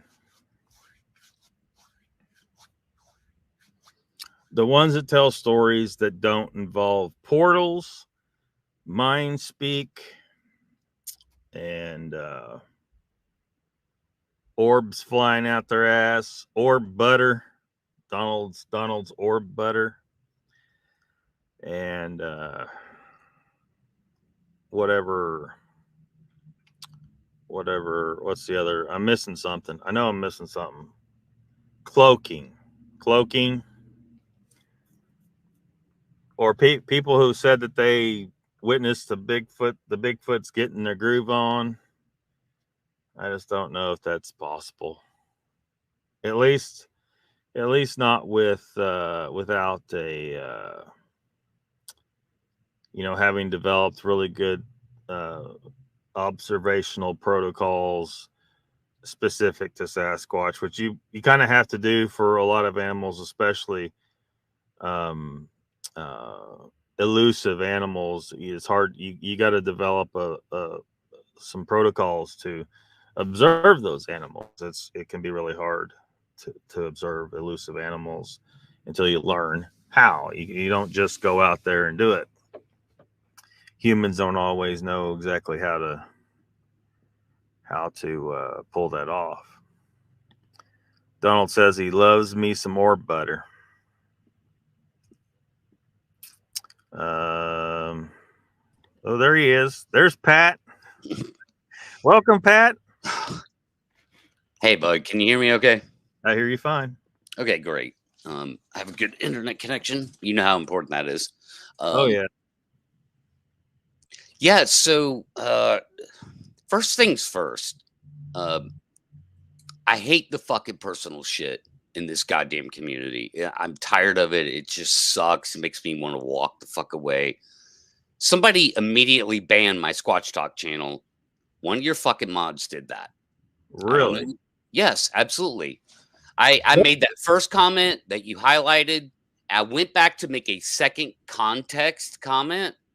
And just because it was me, there was nothing in that comment that was inappropriate or there was no fuck you Lockbeard. Like I can go back and look at it on my shit and screenshot it. That doesn't YouTube now or doesn't StreamYard? Do you used to use StreamYard, don't you? Yeah, I'm using it right now. Well, okay. Didn't they just come out, or YouTube or somebody come up with a way for us to see? Because before we couldn't see what our mods were doing. I don't know, man. I haven't been active, bro. Like, I'm sure you probably noticed that, right? I mean, like, I don't do many shows. I mostly the stuff I release is content. Anyway, well, like I'll try to figure it out, because I tell the mods here, don't delete anybody. Let people say. Well, I did because it's one of those things. So, like, if you're timed out, you get a notice, right? Yeah. So I've been timed out like a million times, like usually I get timed out, and that's fine. I will do the appropriate dialing it back to be able to come back in 10 minutes and re-engage, right? Yeah. But when you're blocked, when you're just blocked and banned, you're just typing away in chat. There's no notice, there's nothing, and you just kind of realize, oh shit, I said all this shit in chat, and the host isn't even seeing it. We're back. Or nobody's responding to me. People in chat aren't responding to me, right? So I was 100% blocked. And I went straight to Donald because I was like, God damn it, Donald, did you block me? I don't think Donald would. No, I'm racking my mind trying to figure out who would have done this, because we've been over this 1,000 times on this channel. I want people to have free speech. I mean, I finally banned someone a couple weeks back because he was just hammering the chat with all kinds of bullshit and personal attacks, and it just got wild. And I finally banned him, and just temporarily. That's Dogman UK guy. Yeah, and that's a good reason to do it. But I swear to you, and again, I can prove it because on my fucking feed, the question is there still. It's just that nobody else saw it. And it was a context question. I just was explaining the context even deeper, right? Like, you know me, Locke. If I wanted to tell you to fuck off, I could do it right now. I mean, wouldn't be the first time I've heard that. Yeah, exactly. So anyway, I mean, I'm not trying to make this about that, but I was, of course, I was frustrated because my intention was to engage with the discussion with you. Yeah. and actually try and get on the show, and so that we could talk about this. And that was taken away from me, what, an fucking hour and a half ago, and I had to jump through all these hoops and hit up Donald on Facebook and talking code on, because I don't know who's watching, who's watching chat, and you're so far behind in chat. It's like I can't say anything as my alternate channel, because if I say, "Hey, Lockbeard, I got blocked," they'd block that fucking channel too. Yeah. So I went straight to Donald, knowing that I could trust him, and he was like, "What?" Anyway, that's what fucking happened. I don't know. It's bullshit. I'm sorry that happened. And if I can Yeah. figure out who it is, I mean, I might have to stop. I might have to. I don't know if I need to purge some mods. I have zero mods on Squatch Talk because of that. Yeah. That same thing happened with. And I used to do it that way. Stroufford. Somebody banned Stroufford because they didn't like him, and I'm like, no, like Stroufford has a fucking voice here. Just like I would say to Donald Fuller or Raptor, everybody loves to ban Raptor. I'm like, Raptor's never said anything on my channel that is like bullshit, like too controversial or fuck you and all this shit. No. I don't care if somebody jumps in chat and says, "Hey, where's the evidence?" with a question mark. That's a fair question, and that's the kind of thing Raptor would say. Maybe even Donald would say that to some degree, Yeah. Well, Raptor's here pretty often. I'm surprised he's not here right now. And he does come off a little blunt, a little, so aggressive sometimes. But yeah. It's just some people, and that's what I try to realize, that some people express themselves in a different way anyway, that sometimes comes off wrong to someone who isn't like that. Yeah. Someone might seem a little aggressive, but that's just kind of the way those people talking at where they come from.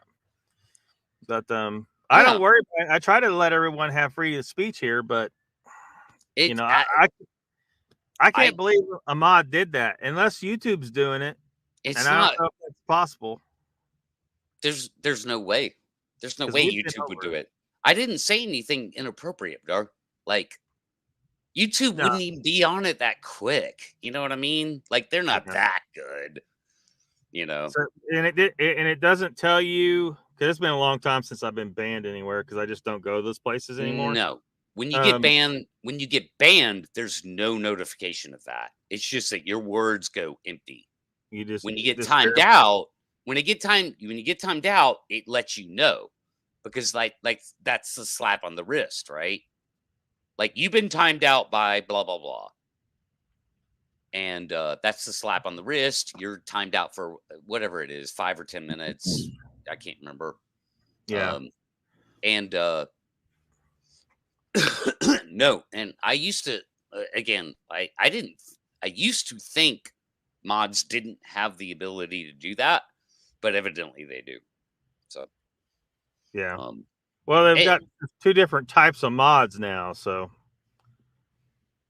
yeah, I don't even know. All I see are blue wrenches, and that's mostly what I see in chat is your blue wrenches. So and I thought everybody here knew, like, because my general way of handling it is you guys don't block anyone. If it's a spam bot, if it's a porn bot or something, Russian bot.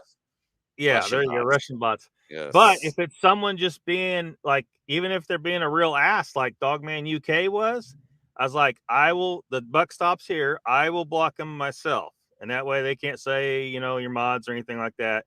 I will block that person myself if it has to be. And that's the fair way to do it, I say. I mean, I'm a small channel. I don't need mods to do that for me. Yeah. But I do like to give them wrenches so that they can post their links to their channels and stuff like that. And they do it all the time. I know it can be a little risky.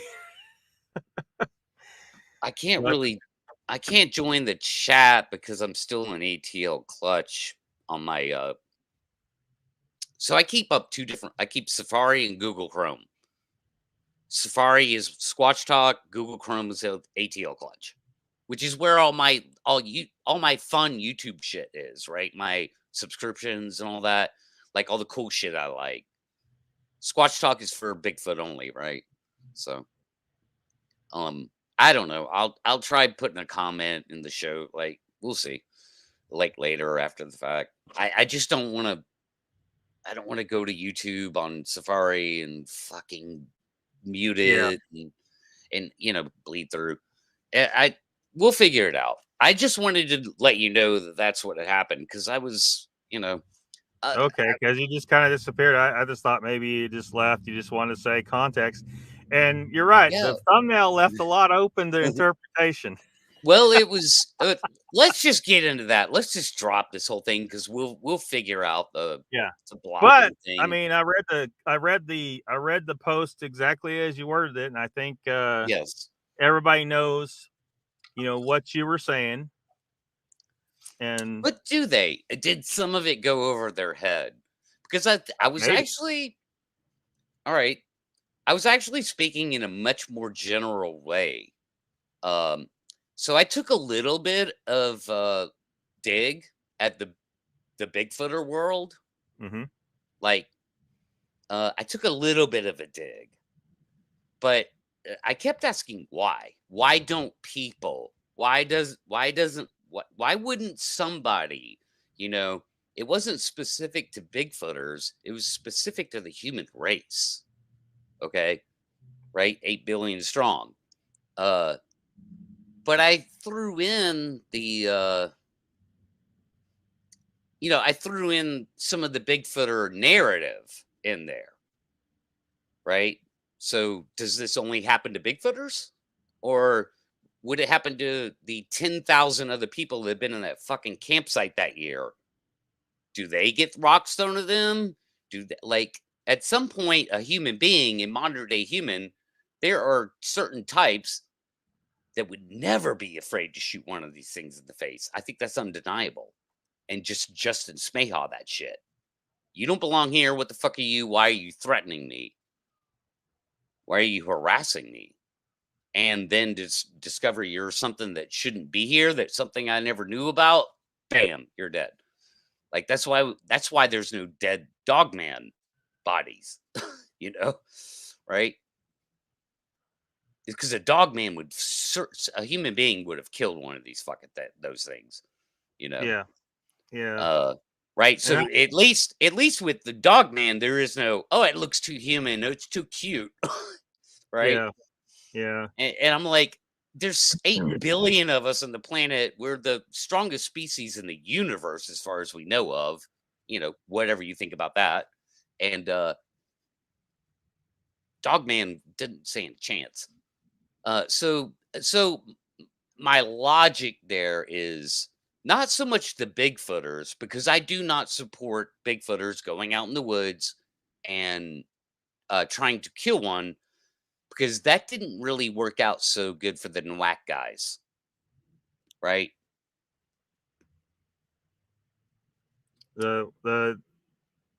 Refresh my memory on. It used to be called the TBRC. Maybe I don't know about these guys. Oh, come on, man. The guys that like in the they're like around the Kaimichis area, that Area X guys that they were like an armed Bigfoot militia, 100 strong, and their goal was to kill one. They used to be called the TBRC. Now they're called NWAC, so NWAC.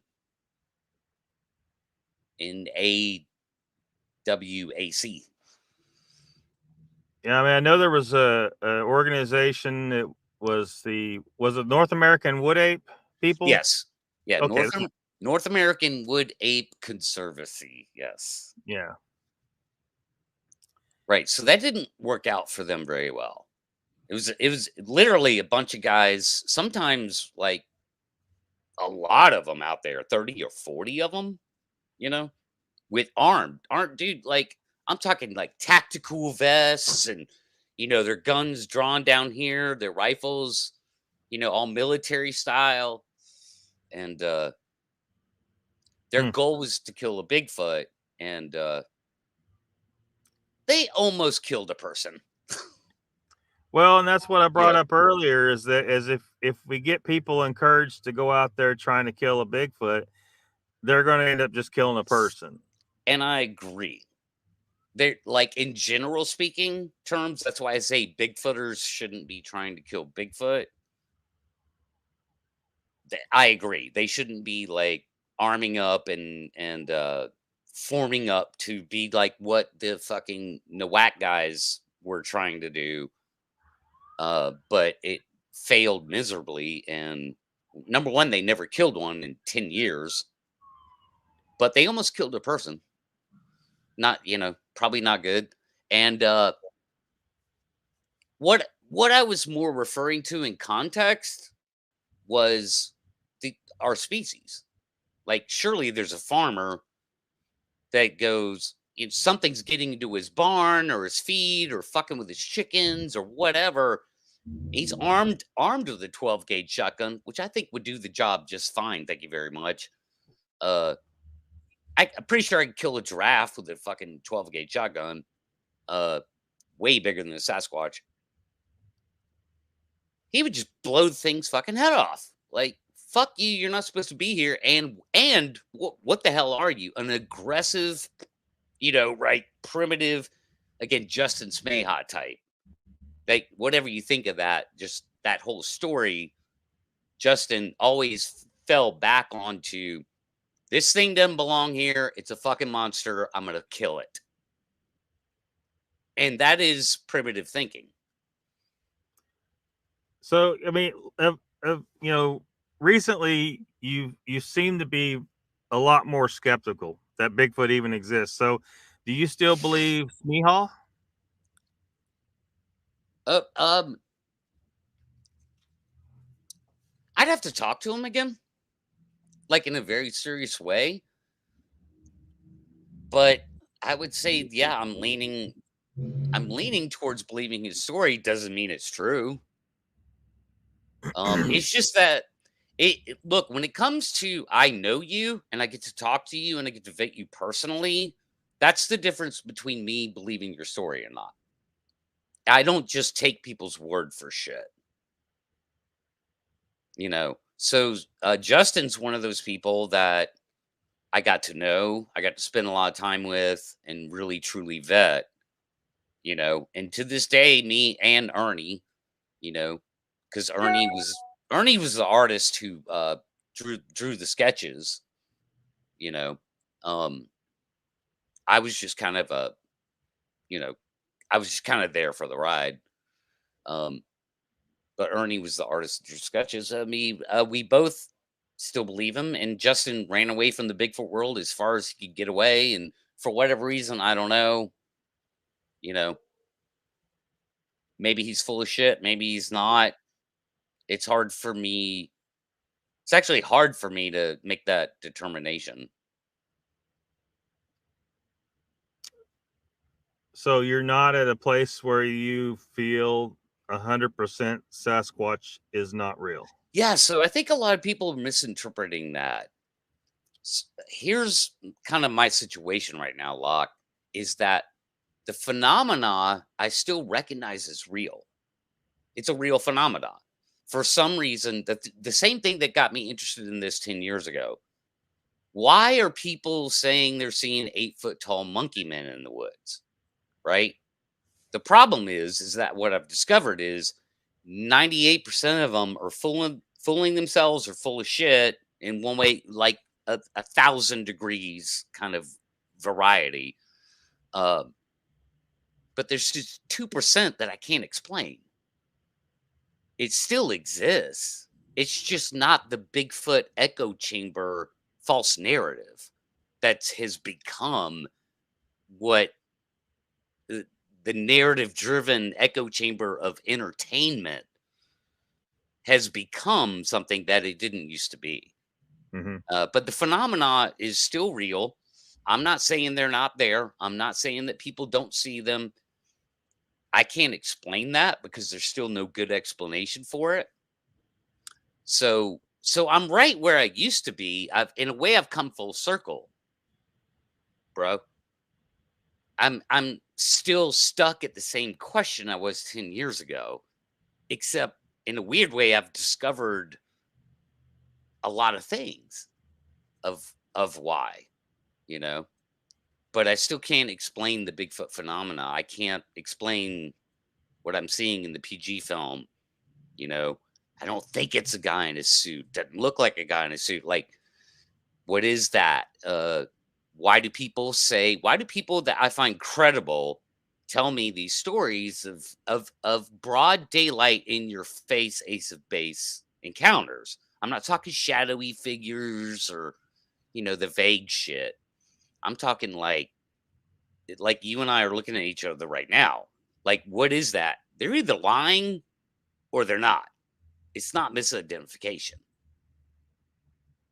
So, yes, I'm skeptical. I've always been skeptical. But through my skepticism, I've discovered that most everything in the Bigfoot online community is bullshit. It's just so much false narrative and bullshit. That's why the people say the same shit. They regurgitate the echo chamber. It's maddening.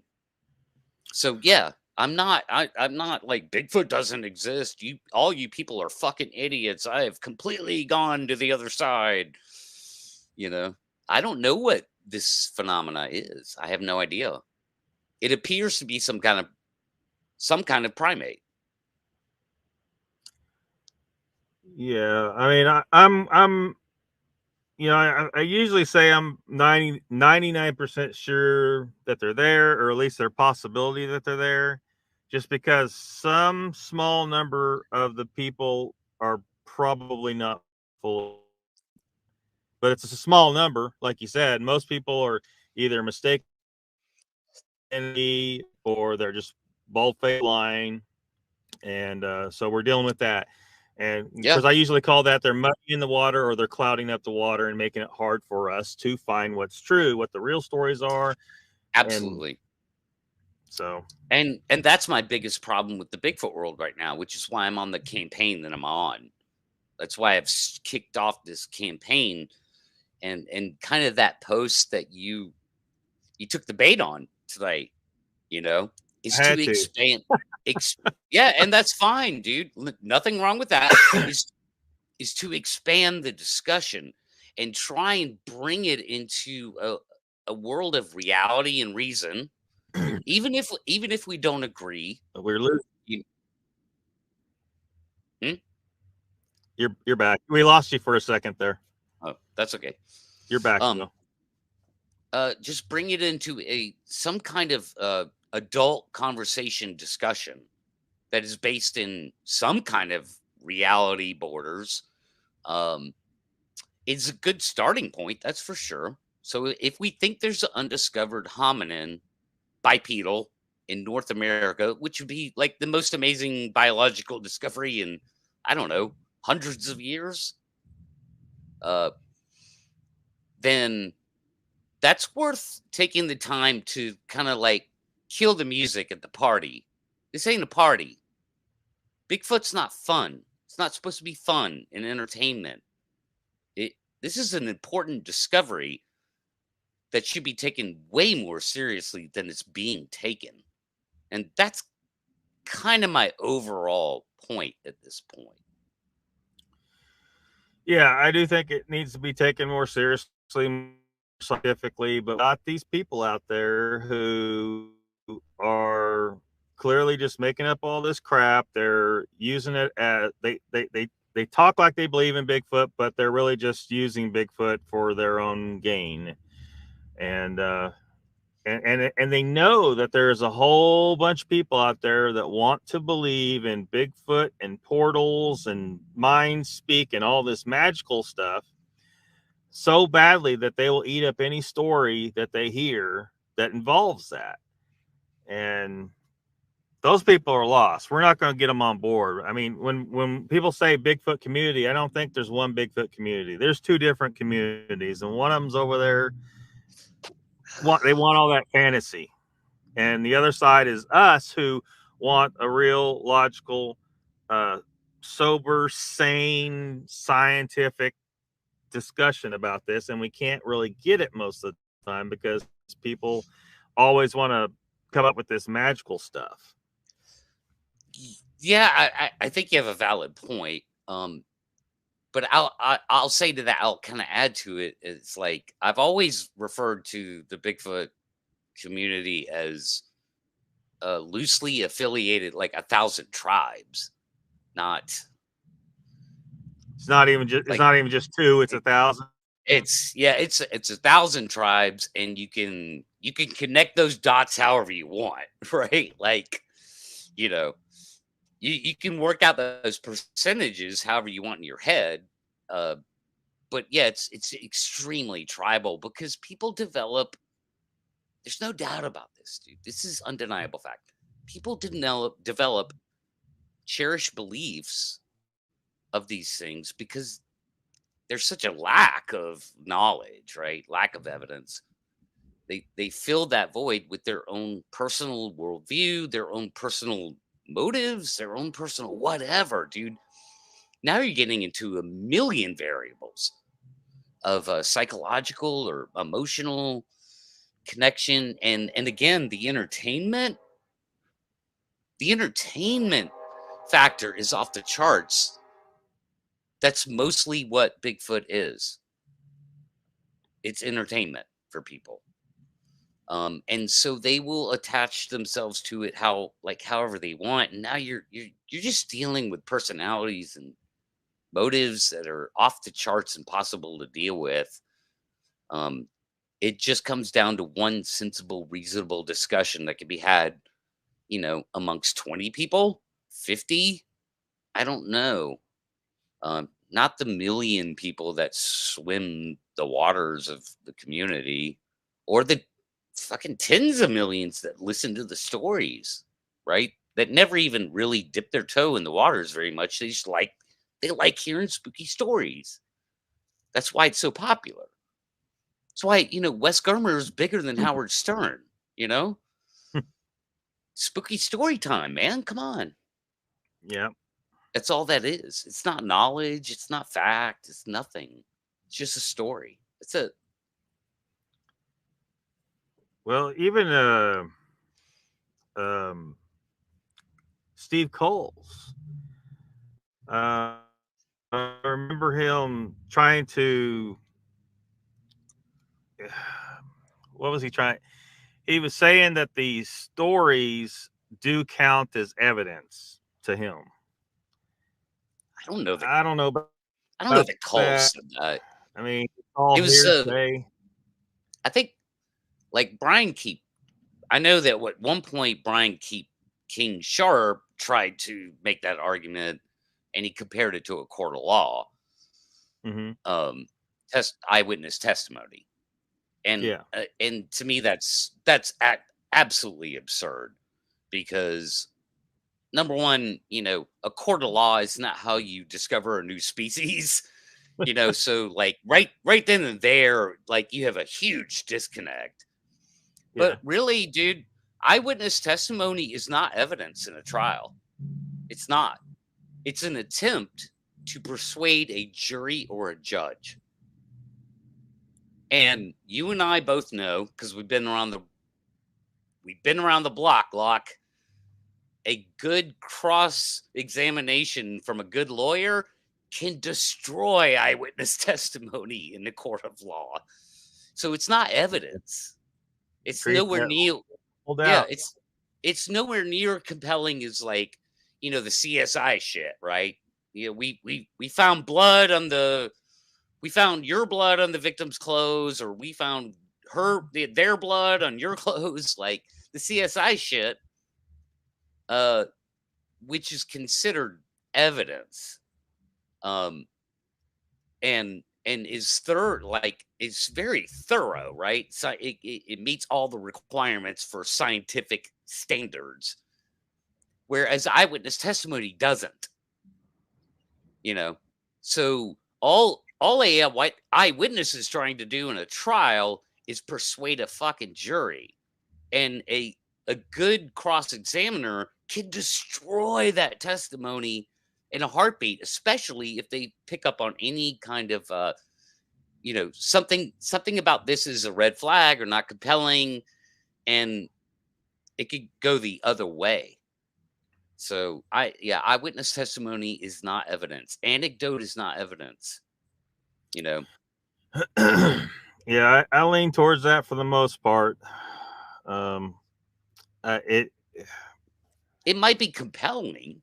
Yeah. It might point.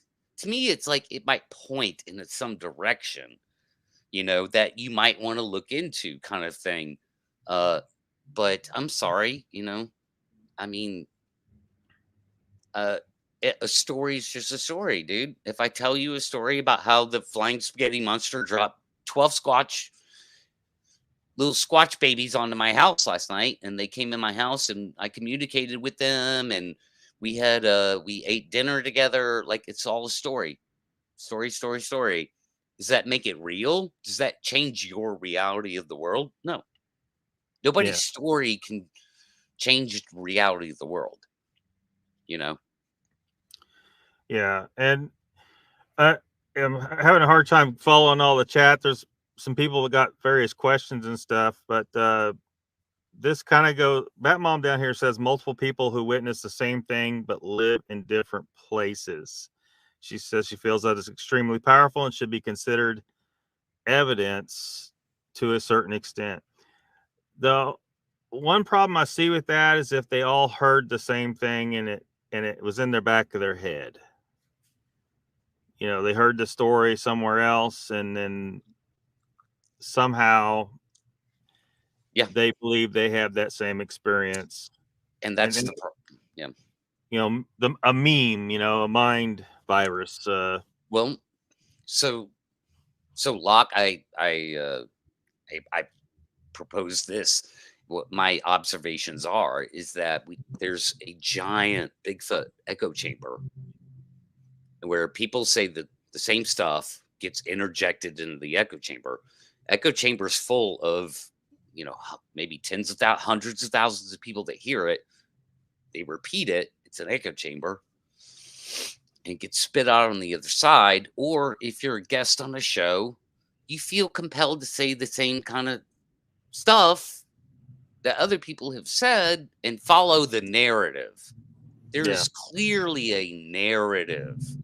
And so if you're let's say you're an attention seeker, let's just say it's that simple.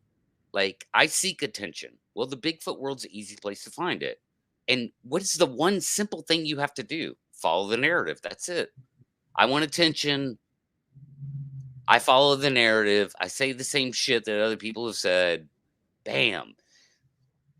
Not all stories are true. I'm convinced, Locke, that the vast majority of people, let's say not like, again, not encounter, like compelling encounters, right? You and I would both go, man, you know, what the hell was that, right? Broad daylight, 30 feet, hell, even 20 yards. You know, that's not a bear, right? Put all that aside. The vast majority of the shit that people talk about is activity. Whoops, knocks, right? Stomping around, you know, just your typical fucking, you know, barred owl experience that you might misinterpret for a Bigfoot because you have Bigfoot on the brain, or you're fooling yourself because you half want it to be Bigfoot, or you're a hoaxer, or a liar, or an attention seeker. Like, there's 1,000 variables. Again, there's so much incentive for people to come into the Bigfoot world and lie or fool themselves. And it's off the charts, and I see it all. That's why everybody says the same stuff. Yeah. And I hate to give them the code for how they're more likely not to spook me off their story. Is if their story is pretty short and to the sweet, doesn't have sweet and to the point, and it's pretty boring. They just saw a big hairy dude, and there's no magical bullshit going on. Pretty just boring, mundane story. That's believable to me. Whereas if they start talking about portals and shit, then well, yeah, and that's the woo side, and that is where you did make a good point about sort of where we're at with what comes down to flesh and blood versus woo, right? I mean, you have the woo side of things, and I think that is the most full of crap area. It's even the flesh and blood side's bad enough. Like, it's mostly full of crap. The woo side is often, I mean, it's almost 100% because none of that could ever be proven because they always go way outside reality, Yeah. And it's like, well, how could I prove that? Like, I can't disprove it. I can't prove it. There's no way to test. What the fuck is a portal?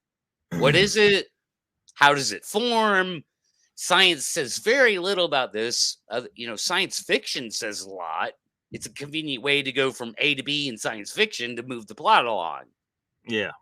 That's what a fucking portal is. It's a science fiction plot. I mean, I personally think there's a possible explanation for what. I mean, people are calling it portals and cloaking and stuff like that. But this explanation would require you to believe that ghosts are real. So if we're dealing with a Bigfoot ghost in some of these cases and they see that disappear and they think it's going through a portal or it's cloaking, but really it's just a ghost and they disappear. But so I don't know if you believe in ghosts, but it would require you to believe ghosts for that explanation to even remotely.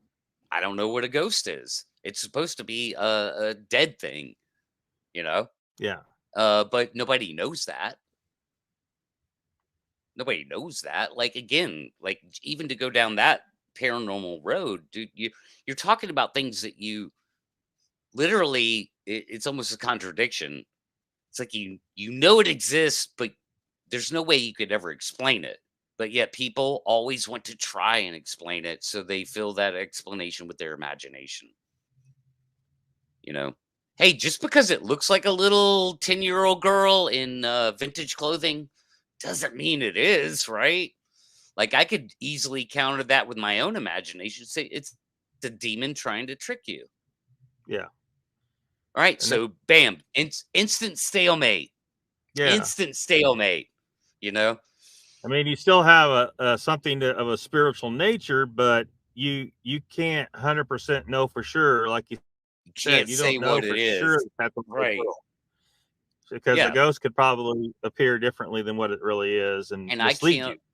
I can't tell you what a demon is either, except for referencing biblical text. Right? I mean, that's the only reference I have, and who knows if that's right. So, I mean, what are these colloquial words we're, projecting onto things that we don't understand? Yeah. like Bigfoot. Yeah. I mean, personally, I believe ghosts are a real thing that we don't fully understand. Science isn't to the point where it can really examine the phenomena, that kind of thing. Not at all. But hey, there's plenty of guys running around with like stupid little gadgets in their hands trying to say that they can, right? Yeah. Like they're spectrometers, they're electromagnetic readers, and their spirit boxes. But they claim to be, practicing science when in fact it's all of that's bullshit and 100% hoax too. They're fooling themselves to have fun. It's all about the adventure, Lock. Yeah. Like, put on your fucking Indiana Jones hat, Lockbeard. You go out the woods right now and go fucking interact with them. Go bang on a tree, like, and you might get a response. It's fun, right? It's sexy. It's exciting. Well, it's fun for a lot of people. I would find it a lot more fun to actually see some discovery of something. So would I. And I mean, I didn't spend all those years taking all them science courses because, I want, fake stuff or imaginary stuff. I want real stuff. I'm interested in real things. And and real science. So, sure. And yeah. we only know what we know, right? Which is a lot more than we knew 100,000 years ago, or 10,000 years ago, or even 500 years ago. The sun used to be a god. It's not. No, well, I mean, if you want to go down the primitive thinking route, and there's a I guess there's a philosophical deep philosophical discussion that goes way into minutia that could be had for that. It's powerful. The sun's powerful. Yeah. There's a lot there's a lot of them. They're not uncommon in the universe. So you think of a god is sort of a singular powerful thing. So the sun is not a god because, you know, there's a quadrillion of them in the universe, or maybe more, right? They're not uncommon at all, but it's a powerful thing. Human beings used to, the only thing that they could reference was a primitive thinking god, like it's a god, because God, I know it's far away, however far away it is. I know it's not close to me, but I can feel it in the palm of my hand. It's so powerful. It's regular all the time, right? On clockwork, literally. Well, we busted out of that, and now we know what the sun is. You know, it's a big nuclear fusion reactor. You know, it's a bunch of hydrogen. You know, Yeah. And that makes a powerful thing. We can define it on a molecular level, like to the 10th power. So, I don't know where I was going with that, but well, you know, Brian here comes from a channel over Deborah Hatwell's channel over there, and they talk about Dogman a little bit. I think that he probably believes in Dogman based on the stories that they've heard, but he's asking what you think about Dogman. They all know that I don't believe in Dogman. Yeah, so I mean, Dogman is a business. Yeah. It's a great example of what's happening in the Bigfoot world. It's just with Dogman, it's 100%. With Bigfoot, it's 98%. But yeah, I do. I think Dogman is a business. There's no way that 8 billion fucking people would ever let something like that survive. It would be gone in a heartbeat. It's an old myth, though, going back to the werewolves and stuff. So, I just wonder, sometimes old myths have a kernel of truth somewhere. Is it possible there was some kind of upright walking dog at some point, or wolf, or maybe something that was spiritual in nature? Yeah, I call them circus dogs. Dogs? Circus dogs walk on 2 feet. They're the most dogman, real dogman thing you'll ever see in your life. They're very talented. And no, there's no, I mean, again, so there's a dogman narrative, and there's people with stories, and so much of that is easily provable to be false. Like the LBL dogman that killed a family in the early 80s, that didn't happen. So it's a false story. So now it's so easy to say these are just stories and they're made up. If an armed human being ever ran into a dogman, especially if they were not alone. So if you're alone, might be a little different. But especially if you're not alone, they'd blown its head off, man. I mean, it would happen by now. I would think so, because if something like that was flesh and blood and actually alive, I can't see how it would be, just based on its morphological characteristics. I can't see how we could call it something that was too horribly intelligent. In my mind, it isn't like a Sasquatch, where a Sasquatch is probably extremely intelligent, but a dogman probably not that intelligent, and it's probably going to get wasted. Like you say, humans are going to catch up to it sooner or later and waste one of them. Yeah, And I love dogs, but they are fucking stupid.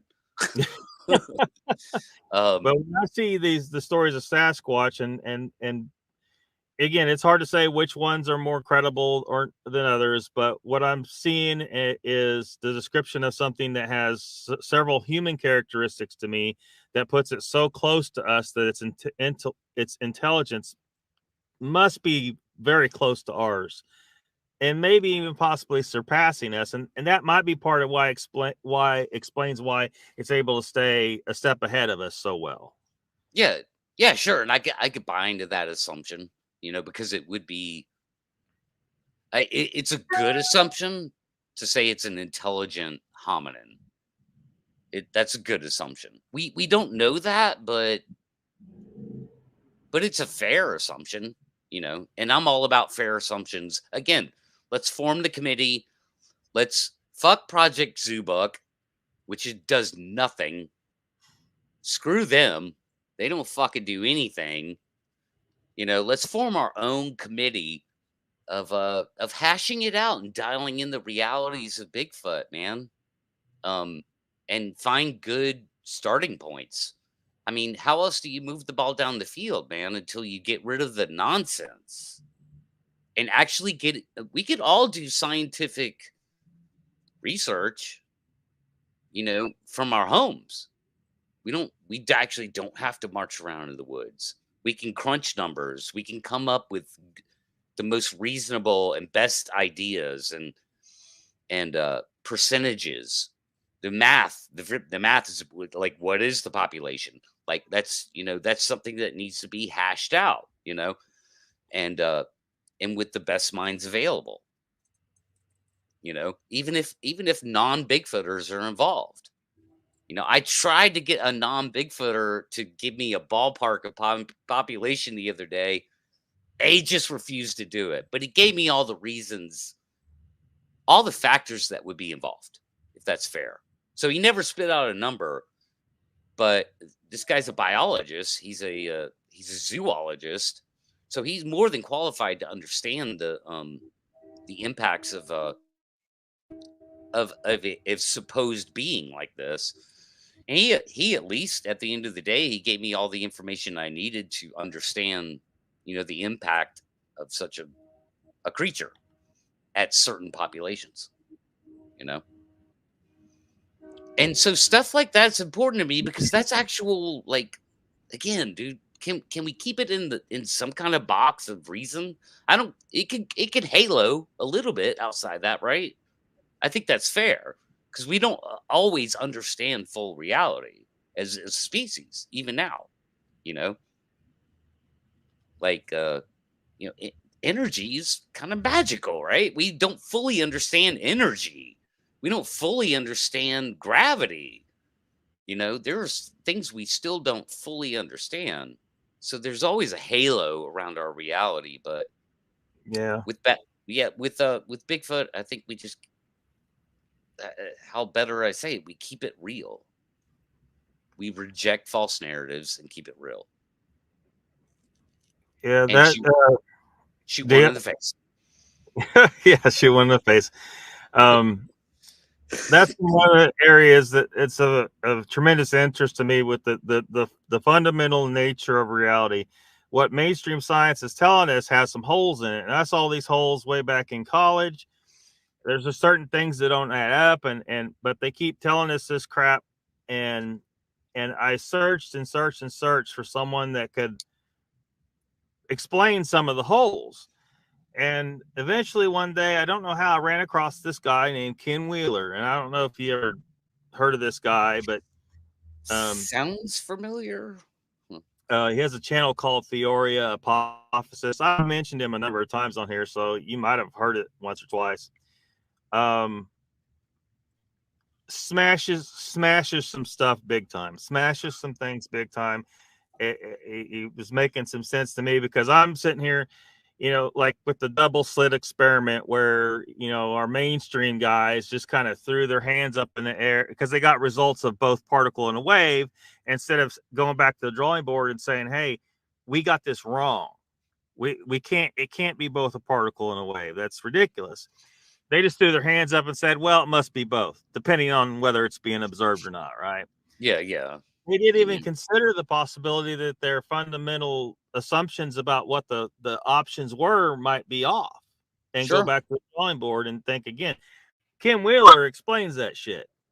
But well, that's how science works, bro. But mainstream science ain't going to accept this guy. And so here in the Bigfoot community, we got what's his nuts writing Quantum Bigfoot.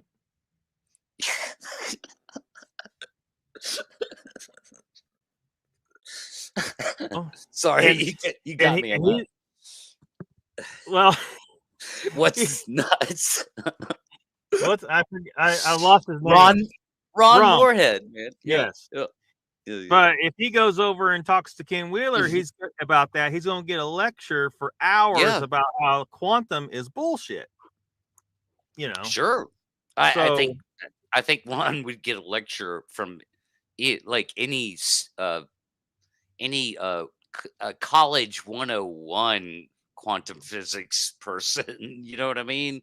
Very possibly.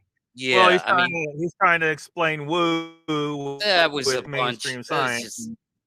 That's just a bunch of pseudoscience wrapped in the mysteries of the quantum world, which obviously, dude, the quantum world is not explained, and it does not meet the bigger universe, right? Like those two are kind of at odds. It's so weird, a contradiction that they have, but yet everything works.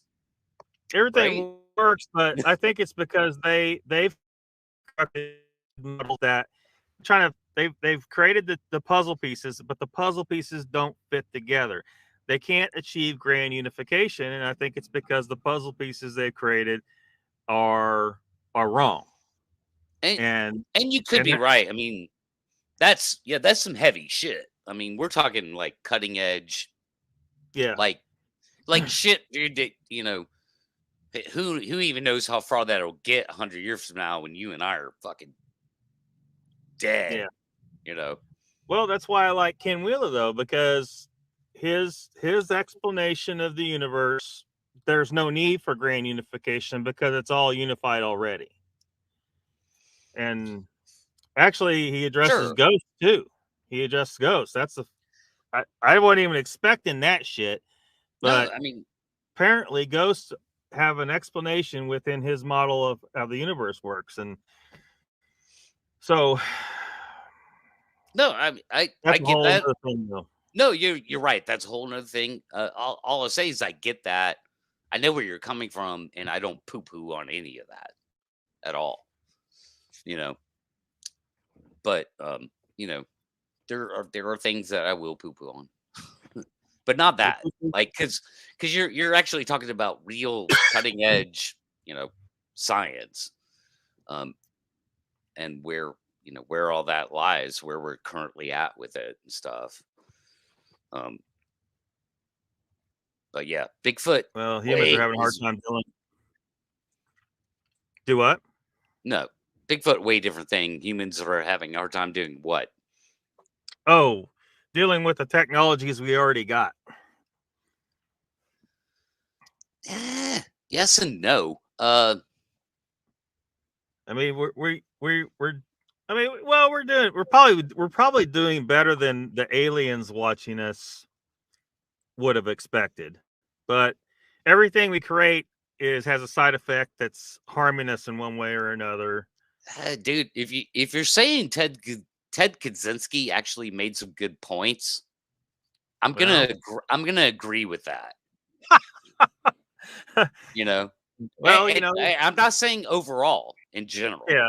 Right. Yeah. And of course, to use violence to get your point across is wrong. Violence is bad. You know, despite my saying we should, you know, why? Remember, I said why hasn't somebody shot Bigfoot in the face? I didn't say we need to. Yeah. You know? Yeah. So violence is bad. Yeah, dude, I don't think any objective person could look at like Ted Kaczynski's fucking what is it called? Manifesto. Yeah. Right. And and not find some shit to agree with in there. You're not an objective person if Yeah. there aren't points that you can agree with. That being said, it's just the nature of humanity to advance their advantageous technological positions. You know, um, trains were useful. Right? I mean, you know what I mean? It They are improved. useful. It improved the quality of life. Um, Nuclear technology is useful, whether you're afraid of nuclear war or not. Like, I get it. It's like, that egg shouldn't have been cracked, but it did. I guess the more general idea, my thoughts behind this is that all these technologies we develop makes life easier on us, and because it makes life easier on it, it reduces our conditioning and fitness. That's it- undoubtedly true. So I like, mean, that what you just said is a home run of truth. It yeah, absolutely makes us softer. It absolutely makes us weaker. It makes us a lot smarter in some ways, but never really in the way that, like, what you're talking about, sort of what you're saying. I mean, dude, if it all went to shit tomorrow, who would survive? Well, the strongest. yeah, The population would decrease by huge factors, billions. If we went back to 10,000 years ago technology tomorrow, then we'd have 10,000 year population back then. You know what I mean? Like, yeah. maybe even less, right? I Until we mean, figure it out again. our society, even the people that think of themselves as woodsmen, 99.9% is probably dead. The people that are currently living in the Amazon jungle in the Stone Age still, they probably all live. They're fine. They're going to be fine. They don't care if the world ends. They'll probably be glad if they hear about it. I agree. I'm not sure how many of like those like raw people still exist. I don't know how many. I'm sure there's some, but yeah. There's some that uncontacted tribes are not allowed to. People aren't supposed to mess with them by law. Right. But they live out in the jungle. Now, I don't know how many there are. They probably don't even know how many there are because there's still a lot of jungle out there. A lot of jungle. I know. I agree. I mean, like, there's a fundamental truth to what you said about our reliance and how it's changed our condition. It's made us smart enough to go to the moon, but not smart enough to fucking build a fire. Most people would not know how to build a fire like out of raw materials. Yeah. Well, what would they do? Like, as soon as the shit hits the fan, the grid goes down, the power's out, the cell phones are out. Somebody's out there, they're cold, they're like, I got to build a fire. And they probably immediately pull out their phone and try to Google it and find it doesn't work.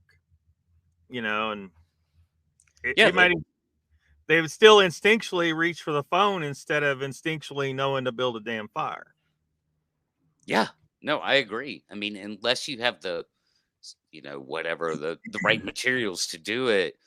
I mean, even I would not want to have to go into a actual primitive situation to build a fire. If you're talking like, wood on wood, or, you got to have the right two kinds of rocks to make a good spark to light your flint, your tinder and stuff.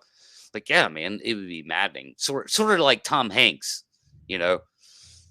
like how long it took him, right? In the movie, they represented that pretty well. He tried and tried, and his hands were all messed up, remember?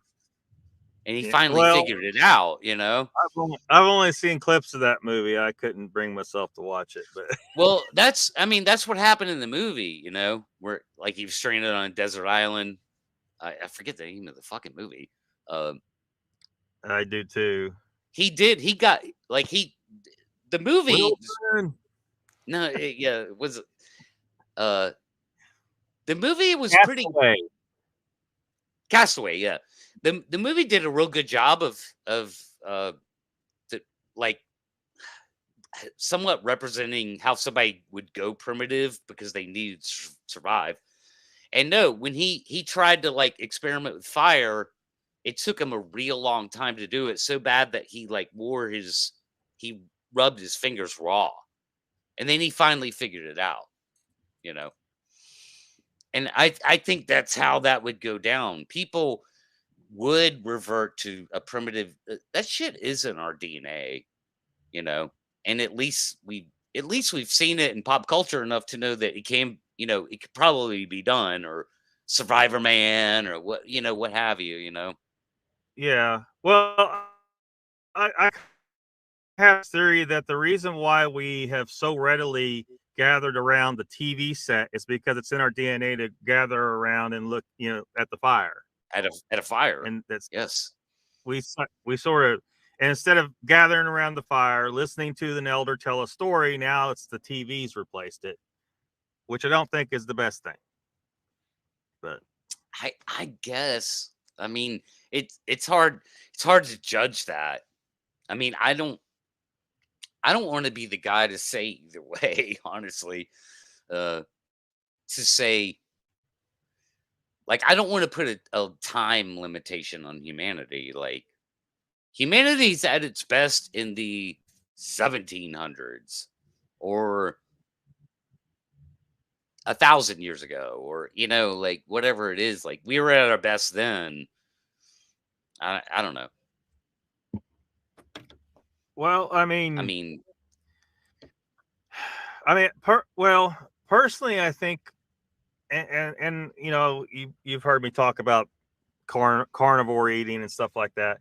I think yeah, we sure. were at our best about 15,000 years ago, before our major prey went extinct and we started eating all these plants. The archaeological record shows that our brain was bigger, that our teeth were healthier, our bones were healthier. So I think that's could be a point in time where we say we were at our best and shit went wrong. And we've had to adapt. We had to find shit to eat because all of our major prey were gone and stuff like that. But our brains aren't as big as they used to be. I don't know, man. I'm pretty sure that the most common cause of death at the ripe age of 31 was tooth infection back then. Well, that would have been post 15,000 years ago. I don't know. I mean, I don't know what the lifespan of somebody 15,000 years ago was.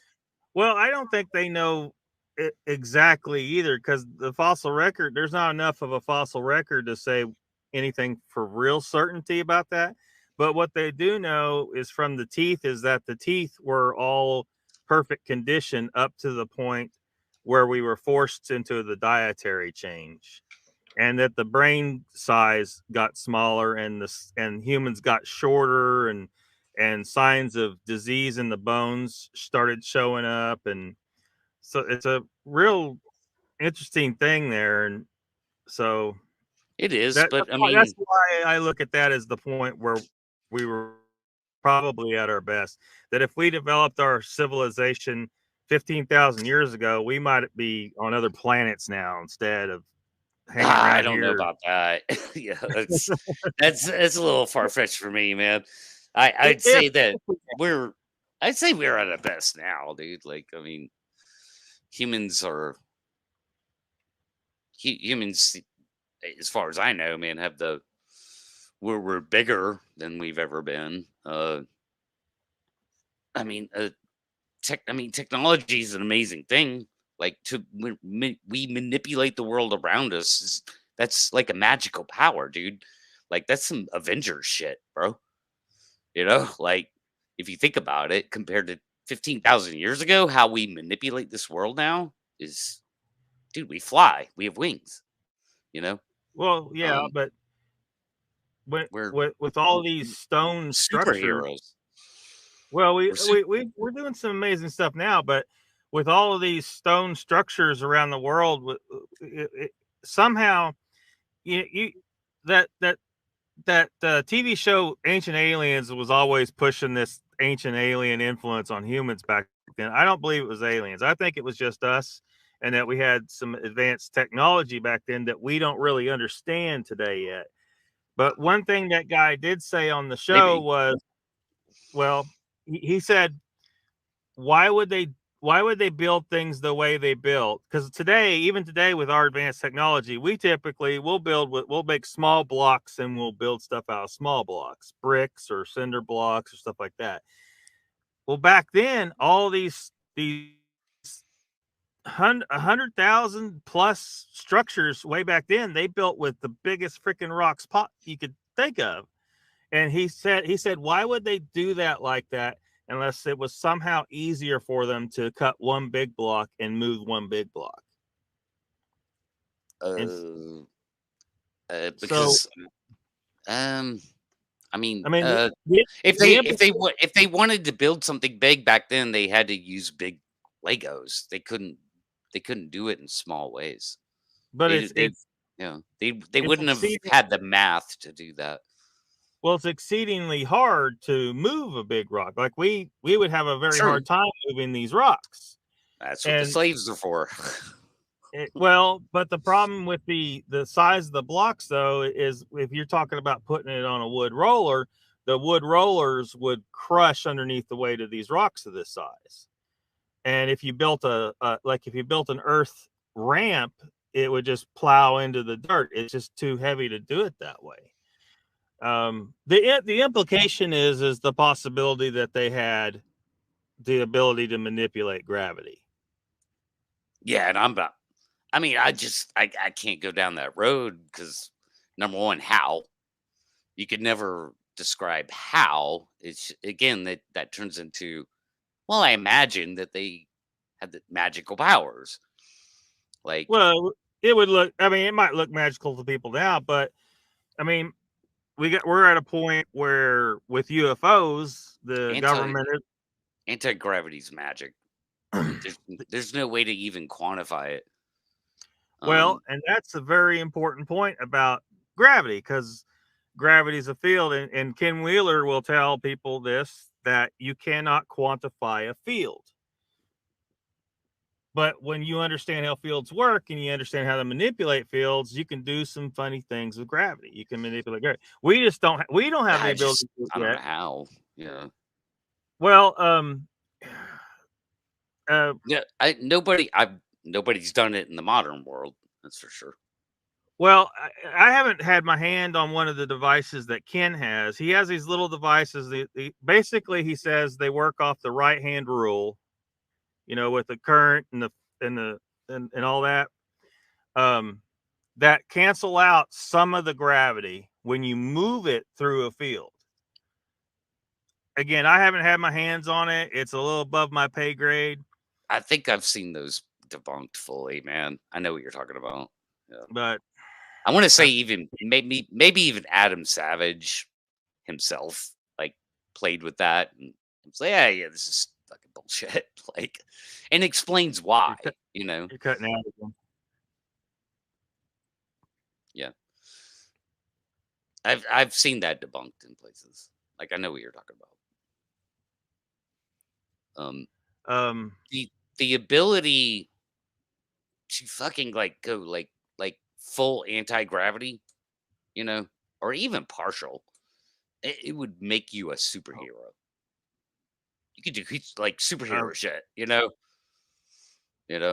broke up quite a bit there for a little bit. We didn't catch a lot of that, but you basically saying you've seen people debunking anti-gravity devices.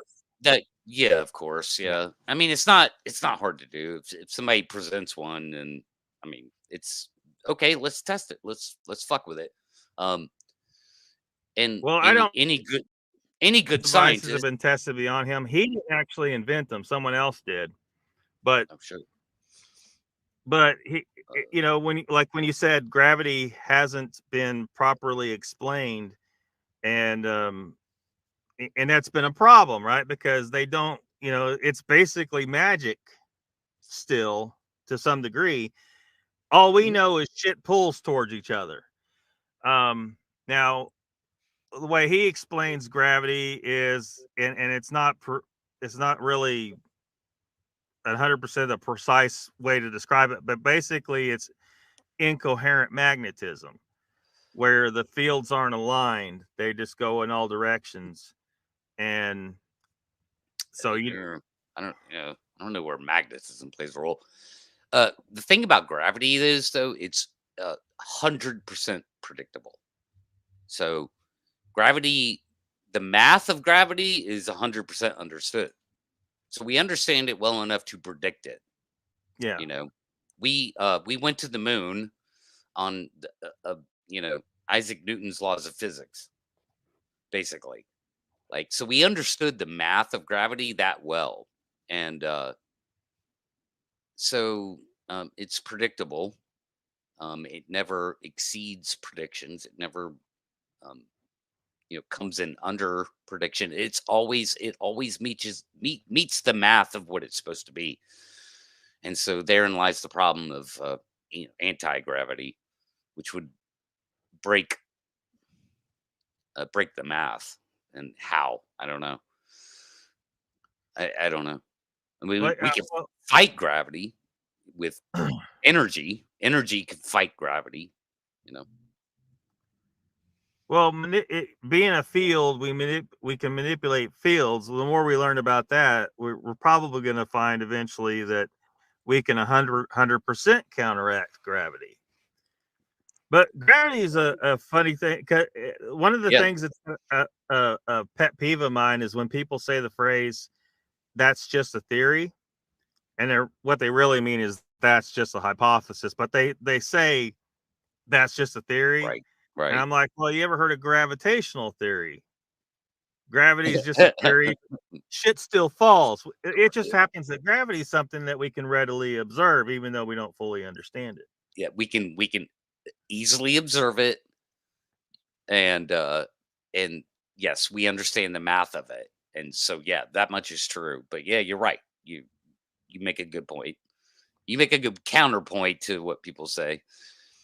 It'd be great, dude. I'd love nothing more than discover some elements in the universe that come together and create this new magical thing, right? That breaks the laws of physics, and that'd be fucking amazing. Well, I mean, we've seen, and unless you don't believe the footage of the UFOs that are breaking the laws of physics as we know it, I don't know where your stance is on UFOs. I don't believe the DoD footage. No. Really? I think that's a triple double whammy reverse psychops, because the DoD knows better, man. They know what they're looking at, and what I see in that footage is absurdly false. The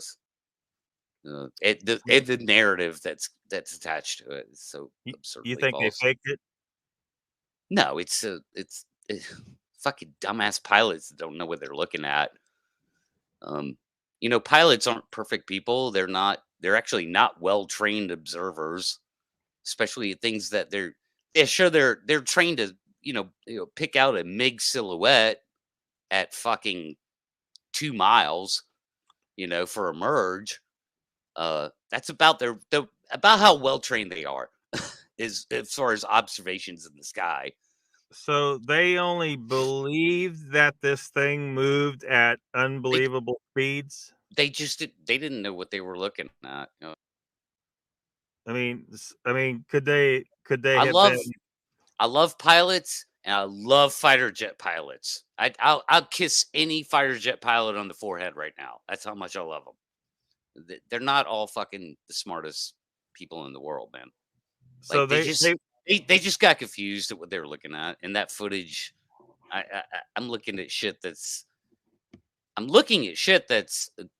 does not meet the narrative as it's being described. I'm like, the gimbal footage and all that. I'm like, that was a gimbal twitch.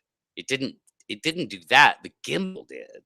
And the fucking pilot, number one, should have known that, because gimbals on fighter jets have ranges. They can only gimbal so far, and they can twitch. And we see in the footage, the gimbal fucking twitches. It's not the object. It's the gimbal. So Yeah. it's a technological glitch. Yes, and the DOD should know that, even if the fighter pilot who's being an idiot at the time doesn't know the limitations of his gimbal, never been in a dogfight before, right? Because we're not really dogfighting anybody. I can't remember the last time a dogfight happened. It was probably back in Iraq, like 20 years ago. It was the last time of somebody ever got in a dogfight with another plane. You mean Top Gun Maverick is bullshit? Yeah, yeah, sort of, but Did it's you watch total that one? bullshit. Yeah, I liked it, but it was okay. Like, it didn't exceed my expectations. But yeah. So when I see what's clearly a gimbal twitch, and it's being everybody, all the media, everybody, the DOD says nothing about this. That it's clearly a gimbal twitch. It's not the object moving like that out of frame. It's the gimbal fucking moved. And I'm like, okay, that's bullshit. Why am I being fed this false fucking narrative? Like, surely the Department of Defense knows. There's people that know the tech. The maintenance fucking guys are going, oh, that was a gimbal twitch, and so shit like that. The other one was clearly like some kind of balloon. It may have even been a Mylar balloon. It was like 10,000 feet below them. It's just stupid shit like that. I'm like that's a fucking balloon, man. Like, you're moving, that thing's barely moving. And I it's think I know very, what you're talking about. That looked like it was just a balloon or something to me also. yeah, it's just dude, and it's actually, I mean, I've seen this debunked by experts, and they just use high school trigonometry to do it, like, because all the telemetry data is right there in the HUD. And again, I'm like, how, like, dude, I hope our DOD isn't that, like, fucking incompetent, that somebody who understands trigonometry in a high school level can debunk some of this shit.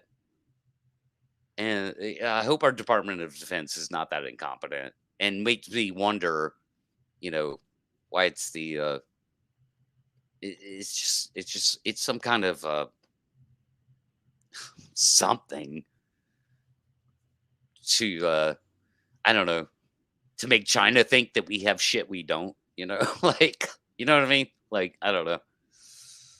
Because all this happened in, like, U.S. airspace or close to it, Yeah, yeah.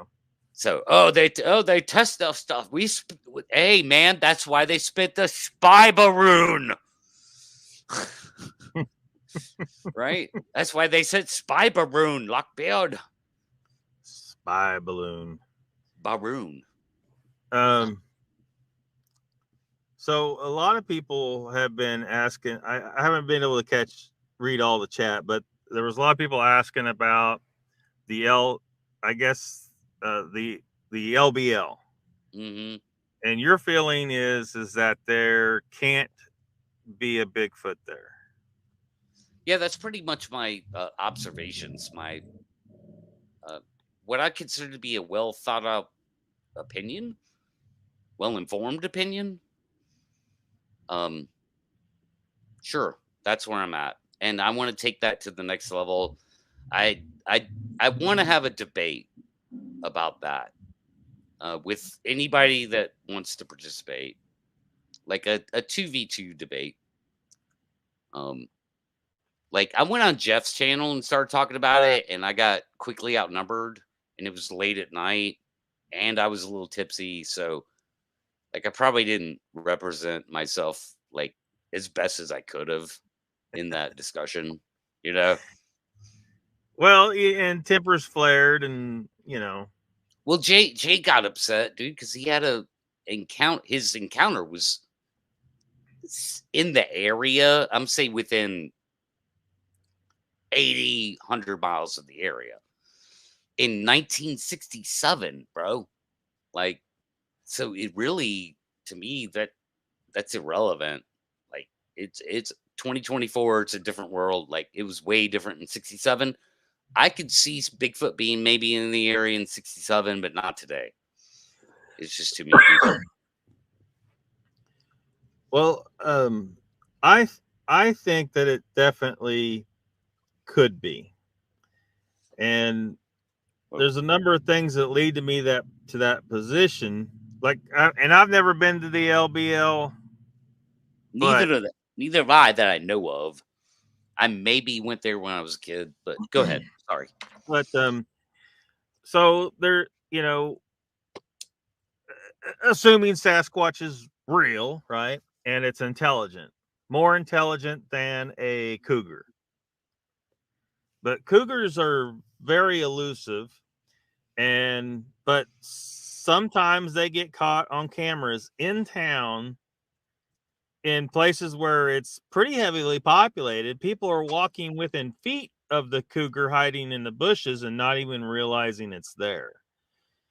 So sure, but we're talking about 8-foot tall Sasquatch, man. Well, I know it's a much bigger animal, but it's also far more intelligent. It's probably not going to be hiding in your bushes in your yard, but I feel like if a cougar can do that, then a Bigfoot can get a lot closer than a lot of people are comfortable accepting yet.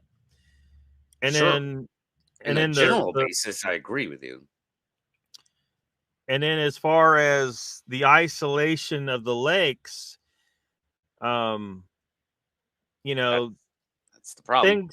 Things, deer swim across lakes, or they'll swim across, a piece of ocean to an island sometimes. Yeah, deer swim.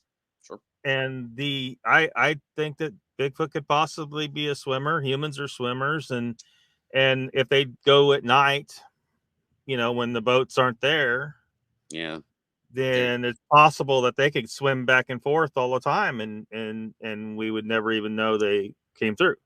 Sounds like a great place to fucking put up some cameras. Well, yeah. If one thinks that. Yeah. Then they'll capture that on camera. It'd be nice if someone who's investigating LBL would do something like that, because I agree to some extent that if there's Bigfoot, they hear whoops, man. They hear whoops. What? They hear whoops. Like, that's it. That's the extent of the LBL fucking shit, dude. Like, I heard whoops. Okay. Yeah. All right. That means I heard whoops. Therefore, that means they're there. Don't try and take that away from me. And there's people that have stories of seeing them. Well, what stories? Like, yeah, and we don't really got much. And I don't even know, is there even footprint evidence from the LBL? Probably, but I don't consider that evidence because it could be misidentification. It could be hoaxed. I mean, I'm throwing the baby out with the bathwater. Sorry. So, I mean, so yeah, I'm open to the possibility that there are none there, but I think it's possible that they could be there. But I as far as I know, there's no concrete evidence that they are there. So you got the stories, but so why am I unreasonable to go?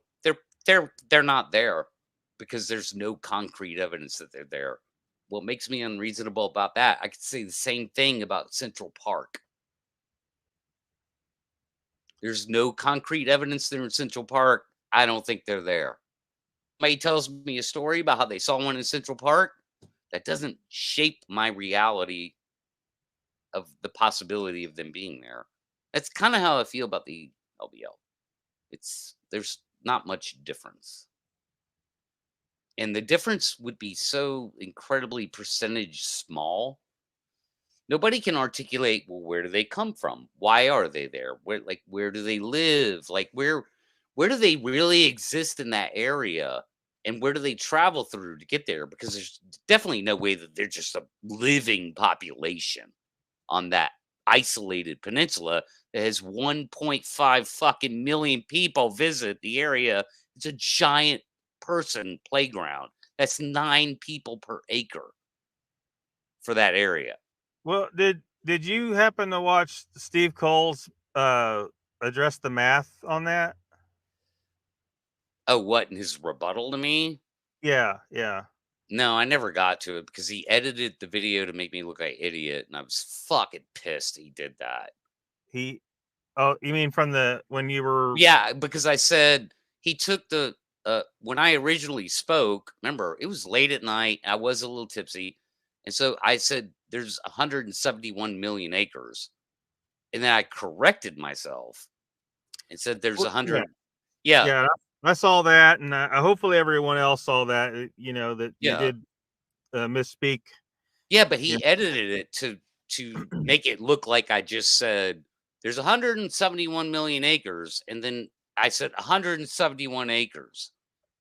Like, so I went from like up here to down here, when I've known for years that number of acreage. I just misspoke in the moment. It's roughly 171,000 acres. I think it's 171 point 668, something like that. Yeah, so I didn't bother to watch the rest of it because I couldn't believe that he had to make an edit to try and make me look foolish, and that's just wrong. That was just wrong. Like, okay, dude, you're out of bounds. Like, and Steve Coles is more than welcome to come to the debate that I want to have about the LBL. I want him there. You got something to say? Come fucking say it in front of a live audience against in the setting against me and my partner, and discuss it like in proper debate form. Make your case. Bring it. Like, I'm totally cool with that. It's what I want. I don't want response videos and shit like that. I don't want to go that route. I want to have that discussion for everyone to see in long form. It's hard to get like a real proper debate form, like you're saying, because people get upset and You gotta have a logical moderator. fallacies and you have stupid stuff like when you were debating those flat earthers and you were talking about the day length in the country of Chile, and the dude's response was to deny the possibility that Chile even exists. Yeah, 'Cause he's right. never been What do there. you do with that? Yeah. Like, what do you do with that? Like, all right, Yeah, cool, man. yeah, Like, that's so there should be someone. I mean, where's the moderator saying, okay, that's whatever logical fallacy that falls under? well, that's not the moderator's job. The moderator's job is to keep it moving in a civil way. That's it. That's their job. So if it were to get out of hand, not outrageous claims, that's not out of hand. People can claim whatever they want. If it were to get out of hand and start turning into a kind of situation, then they just they break it up and put everybody on 2 minute. You get 2 minutes, you get 2 minutes. It's not open discussion anymore. It's back and forth, rigid. I mean, that's just how it works with the debate. What's I gonna say? There's no telling. Shit. Yeah, I lost my thought there. So, Well, we were talking about the LBL and the debates, but maybe you looked at something in chat and you were gonna yeah, go in chat that got me. direction. Yeah. No. Batmon's mentioned it. She said there was no way Bigfoot could possibly be in the LBL. That is what I said. So I have a reason for saying that. Like, there's a purpose behind that statement. It has a purpose. I'm going to land that plane. yeah. No, I mean, nobody could prove it. So, well, I mean, I think that's where a lot of people, what their issue is that your position can't really be proved. Like, yeah, but that's that stupid double negative bullshit. I don't have to prove it. It's just my opinion. It's my opinion based on the fact there's no proof. I think that's a reasonable position to take, as opposed to No, I want them to be there. It's more fun if Bigfoot's there. Like, it's what it seems people take the position of, don't take that away from me. I want to believe they're there. Believe. Okay, I don't believe they're there. I have no belief at all they're there. I have good reason for that. There's no proof of it, and it's highly unlikely they would be there based on what I know about the area, the geography, the actual park itself, the amount of people that fucking infest that park. Again, 9 people per acre. Yeah, Like, dude, but that's a the duplex. That's a duplex on every goddamn acre. yeah, You but know? the rebuttal to that was that those people aren't there 365. They're there for a weekend. Yes. So what? So what? The saturation is still there. You can, of course, that's their knee jerk rebuttal. Well, they're not all there at once. I didn't say that.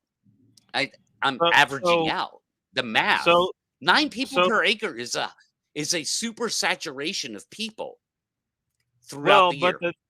But the nine people per an acre who are coming at different weekends throughout the year might all be in concentrated in some areas of the park, and then there might be other areas of the park that none of those people go to. Yeah, sure. But again, is anybody defining those areas? Like, not really. You don't know where people are going to be. I asked the people of the LBO, how often do you how much do people go, like, sort of, out there camping or, off trail camping and stuff? And the answer was, who you're going to run to. You never know what you're running to. Like, I asked these people themselves, and so, like, again, without like clear information, if people want to like knee jerk speculate, well, because they, oh, there's all this area people don't go to. Like, well, what area? Show me. Show me the areas in the park that people don't go to. And guess what you're showing me? I don't know, a great place to look for Bigfoot? Like, question mark? Right? Is that fair? Well, I've never been in LBL, but in other parks, typically what I've seen is there are certain places where there's trails and established camping spots, and the larger part of the park is pretty wild, and a lot of people don't go too far off trail. There's just most people don't. There's thorn vines, there's rocks to trip over, and most people don't go too far off trail. And so you end up with a large part of the park that almost never gets a person on it. The people do, a few do, but not very many. And that's what I asked the LBLers in on it, just on a Facebook group that's 7,000 strong. Not a huge group, not a small group. And the overwhelming answer I got is every square inch of that place gets covered. Like, maybe not in a recreational way, but in some way. And you have maintainers too. Just this past week, dude, they put a crew of 30 men out there to clear. They were doing control burns on underbrush over probably a 30, 40, 70 acre area. I hope Bigfoot didn't get caught with their pants down, right? I mean, so you had a crew of wildlife management out there, clearing underbrush in some random area. I mean, it just didn't seem very suitable. And I think it's a reasonable thought, especially when you incorporate the population of the area and the population of the island. I'm sorry, can't be ignored. This idea that when I say 9 people per acre, that's averaged out, the yearly visitors at once would be 9 people per acre. That actually shows how incredibly saturated the area is. That's why I will stick to the stat. But it shows an incredible saturation of people. I mean, do we know when they say that many visitors per year, how many days those people are staying on average? No, I mean You know, you could start making assumption. Most people go there to have recreation, either for the day, or you could assume a night or two. yeah. I mean, a lot of those people. Let's just look at the ones that are going for one day. Well, if you have 365 different people who go there for one day, that's the same as having one person there for the full year.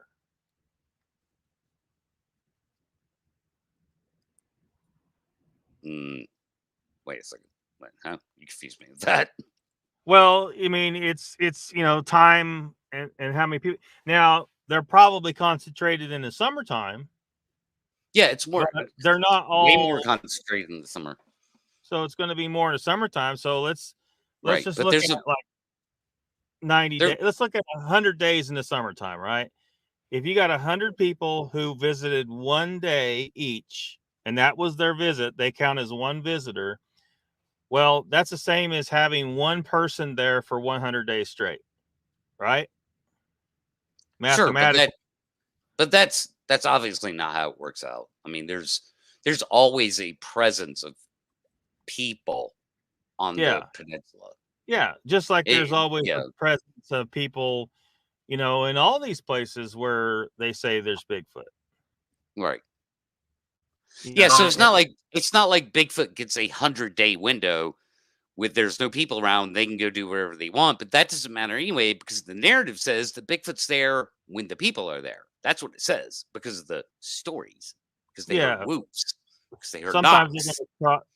Sometimes they're going to cross paths if they're there. How, I don't know.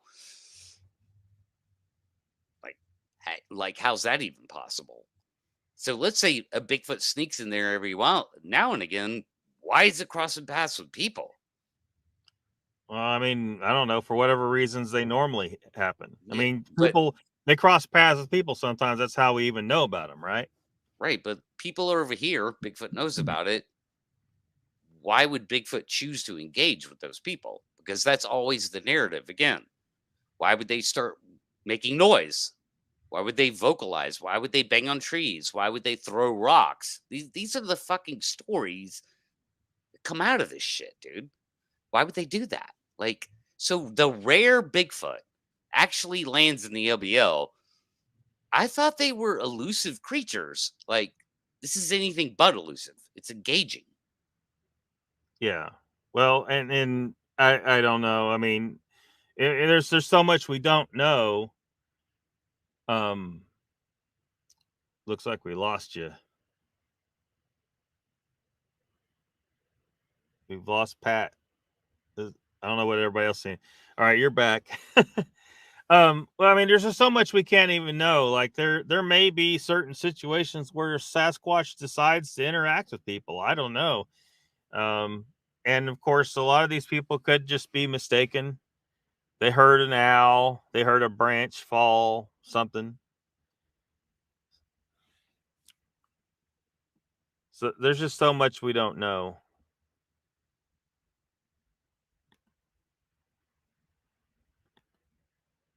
I think we might have lost Pat. He's locked up.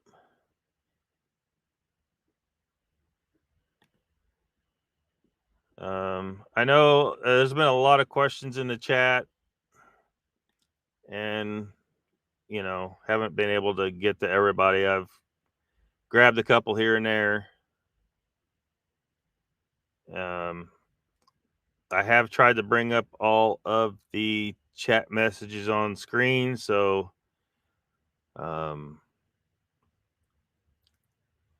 YouTube can't delete it all. It's on the video, so if the video ends up copied somewhere else and the chat's gone, so Pat's vanished on us. So I mean, hopefully we've covered some of y'all's main questions, though. about. I know everybody wanted to know about wanted to discuss the LBL thing. Got a birthday for Rex there. Batman says opinions 100, but he mixes his opinions saying they're true. He hasn't done enough research, plus his ego clouds everything. Fist says, yeah, I'm going to load Rumble and some great stuff and see if it lasts. I would like to get back involved with Rumble. Rumble's got to fix some stuff. It's been a pain in the ass to deal with Rumble.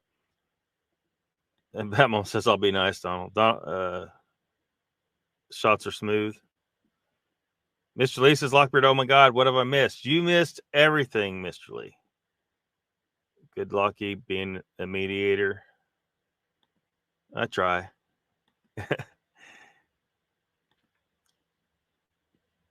Well, Pat, if you're still listening out there, thanks for hanging out with us.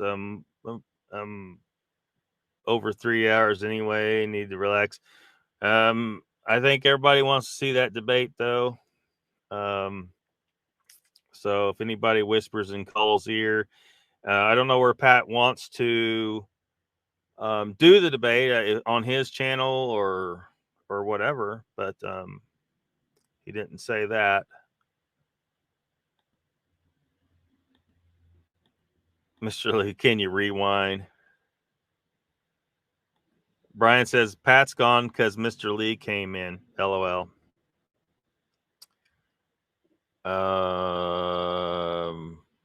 Maybe I don't know. Donald, are you in contact with Pat? We need to figure out who or how Pat got timed out or whatever. I don't know how that happened. I wouldn't have thought anybody here would have done that, but sometimes people surprise you. Batman says, Mr. Lee is Pat. I knew it. Well, we've never seen Mr. Lee's face. Well, we've seen some pictures, but do we really know that's him? Only Tom Cruise knows the truth.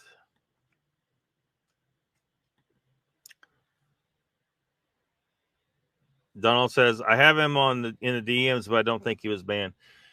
No, this looked like the signal went out.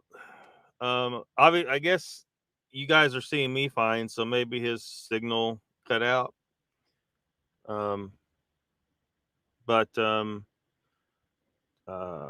Just tell him I'm just gonna go ahead and wrap her up. We're over 3 hours anyway. Thanks for coming and hanging out, and we hope to see that debate.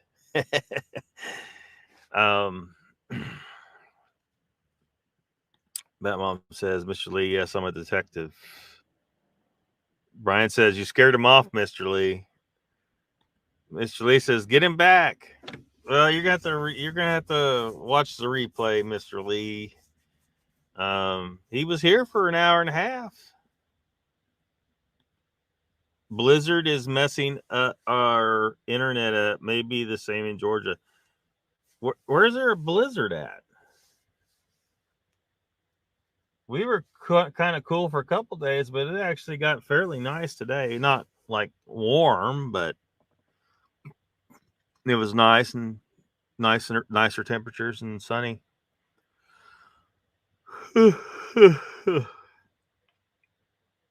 So, once again, thanks for Pat to coming on here.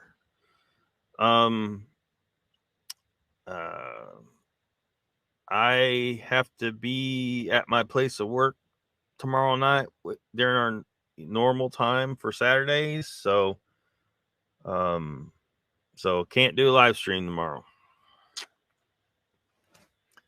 But we did yesterday and we did today. So hopefully that makes up for it. And I don't know what's happening next week yet. I had an interview for a different job. yesterday.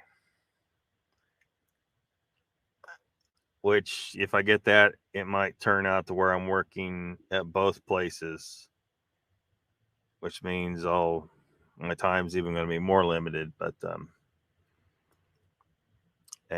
Saturdays may be more likely that I can't. It depends. But just trying to adjust to my new location.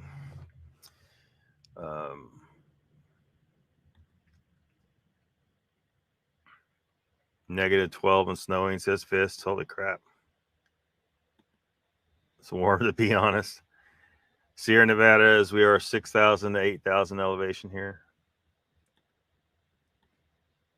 Get your money, Locky. Yeah, I need money. I am so fucking broke. I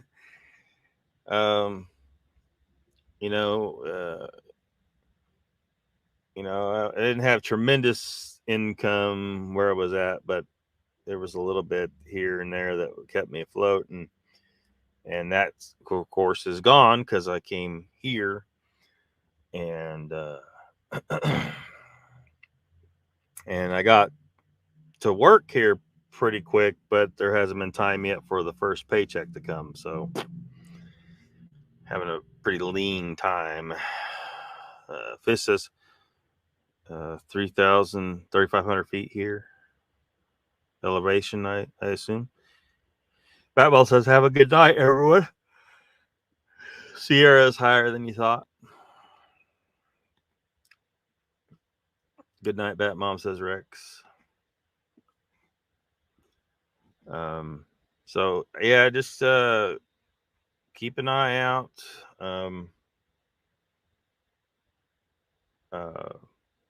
YouTube is definitely throttling the channel for whatever reason. I don't know. It's been going on for over a week now. Where, the views are just throttled. And I was getting lots of views on shorts, but not lately. They've been throttled way down. So yeah. So what I'm saying is YouTube probably might not show you notifications in a very timely manner, and I probably won't be able to put up, initiate a stream until maybe an hour before at the earliest, maybe 2 hours before, depends. So Fist says, get some shut-eye lock and have a good day at the new job.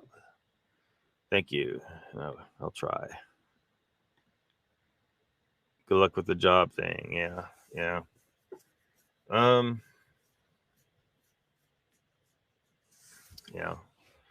Some challenges with all that, but trying to make my way up in here.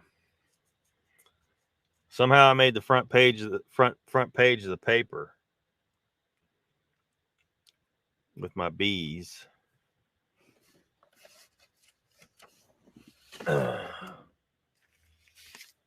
Which I showed you guys a couple streams back.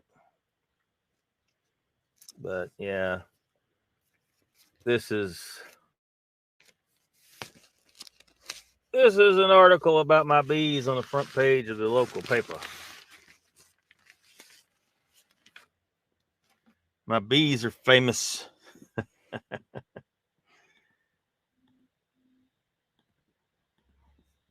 All right. Tired. Gonna shut her down. Thanks for coming. See you next time.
Bye.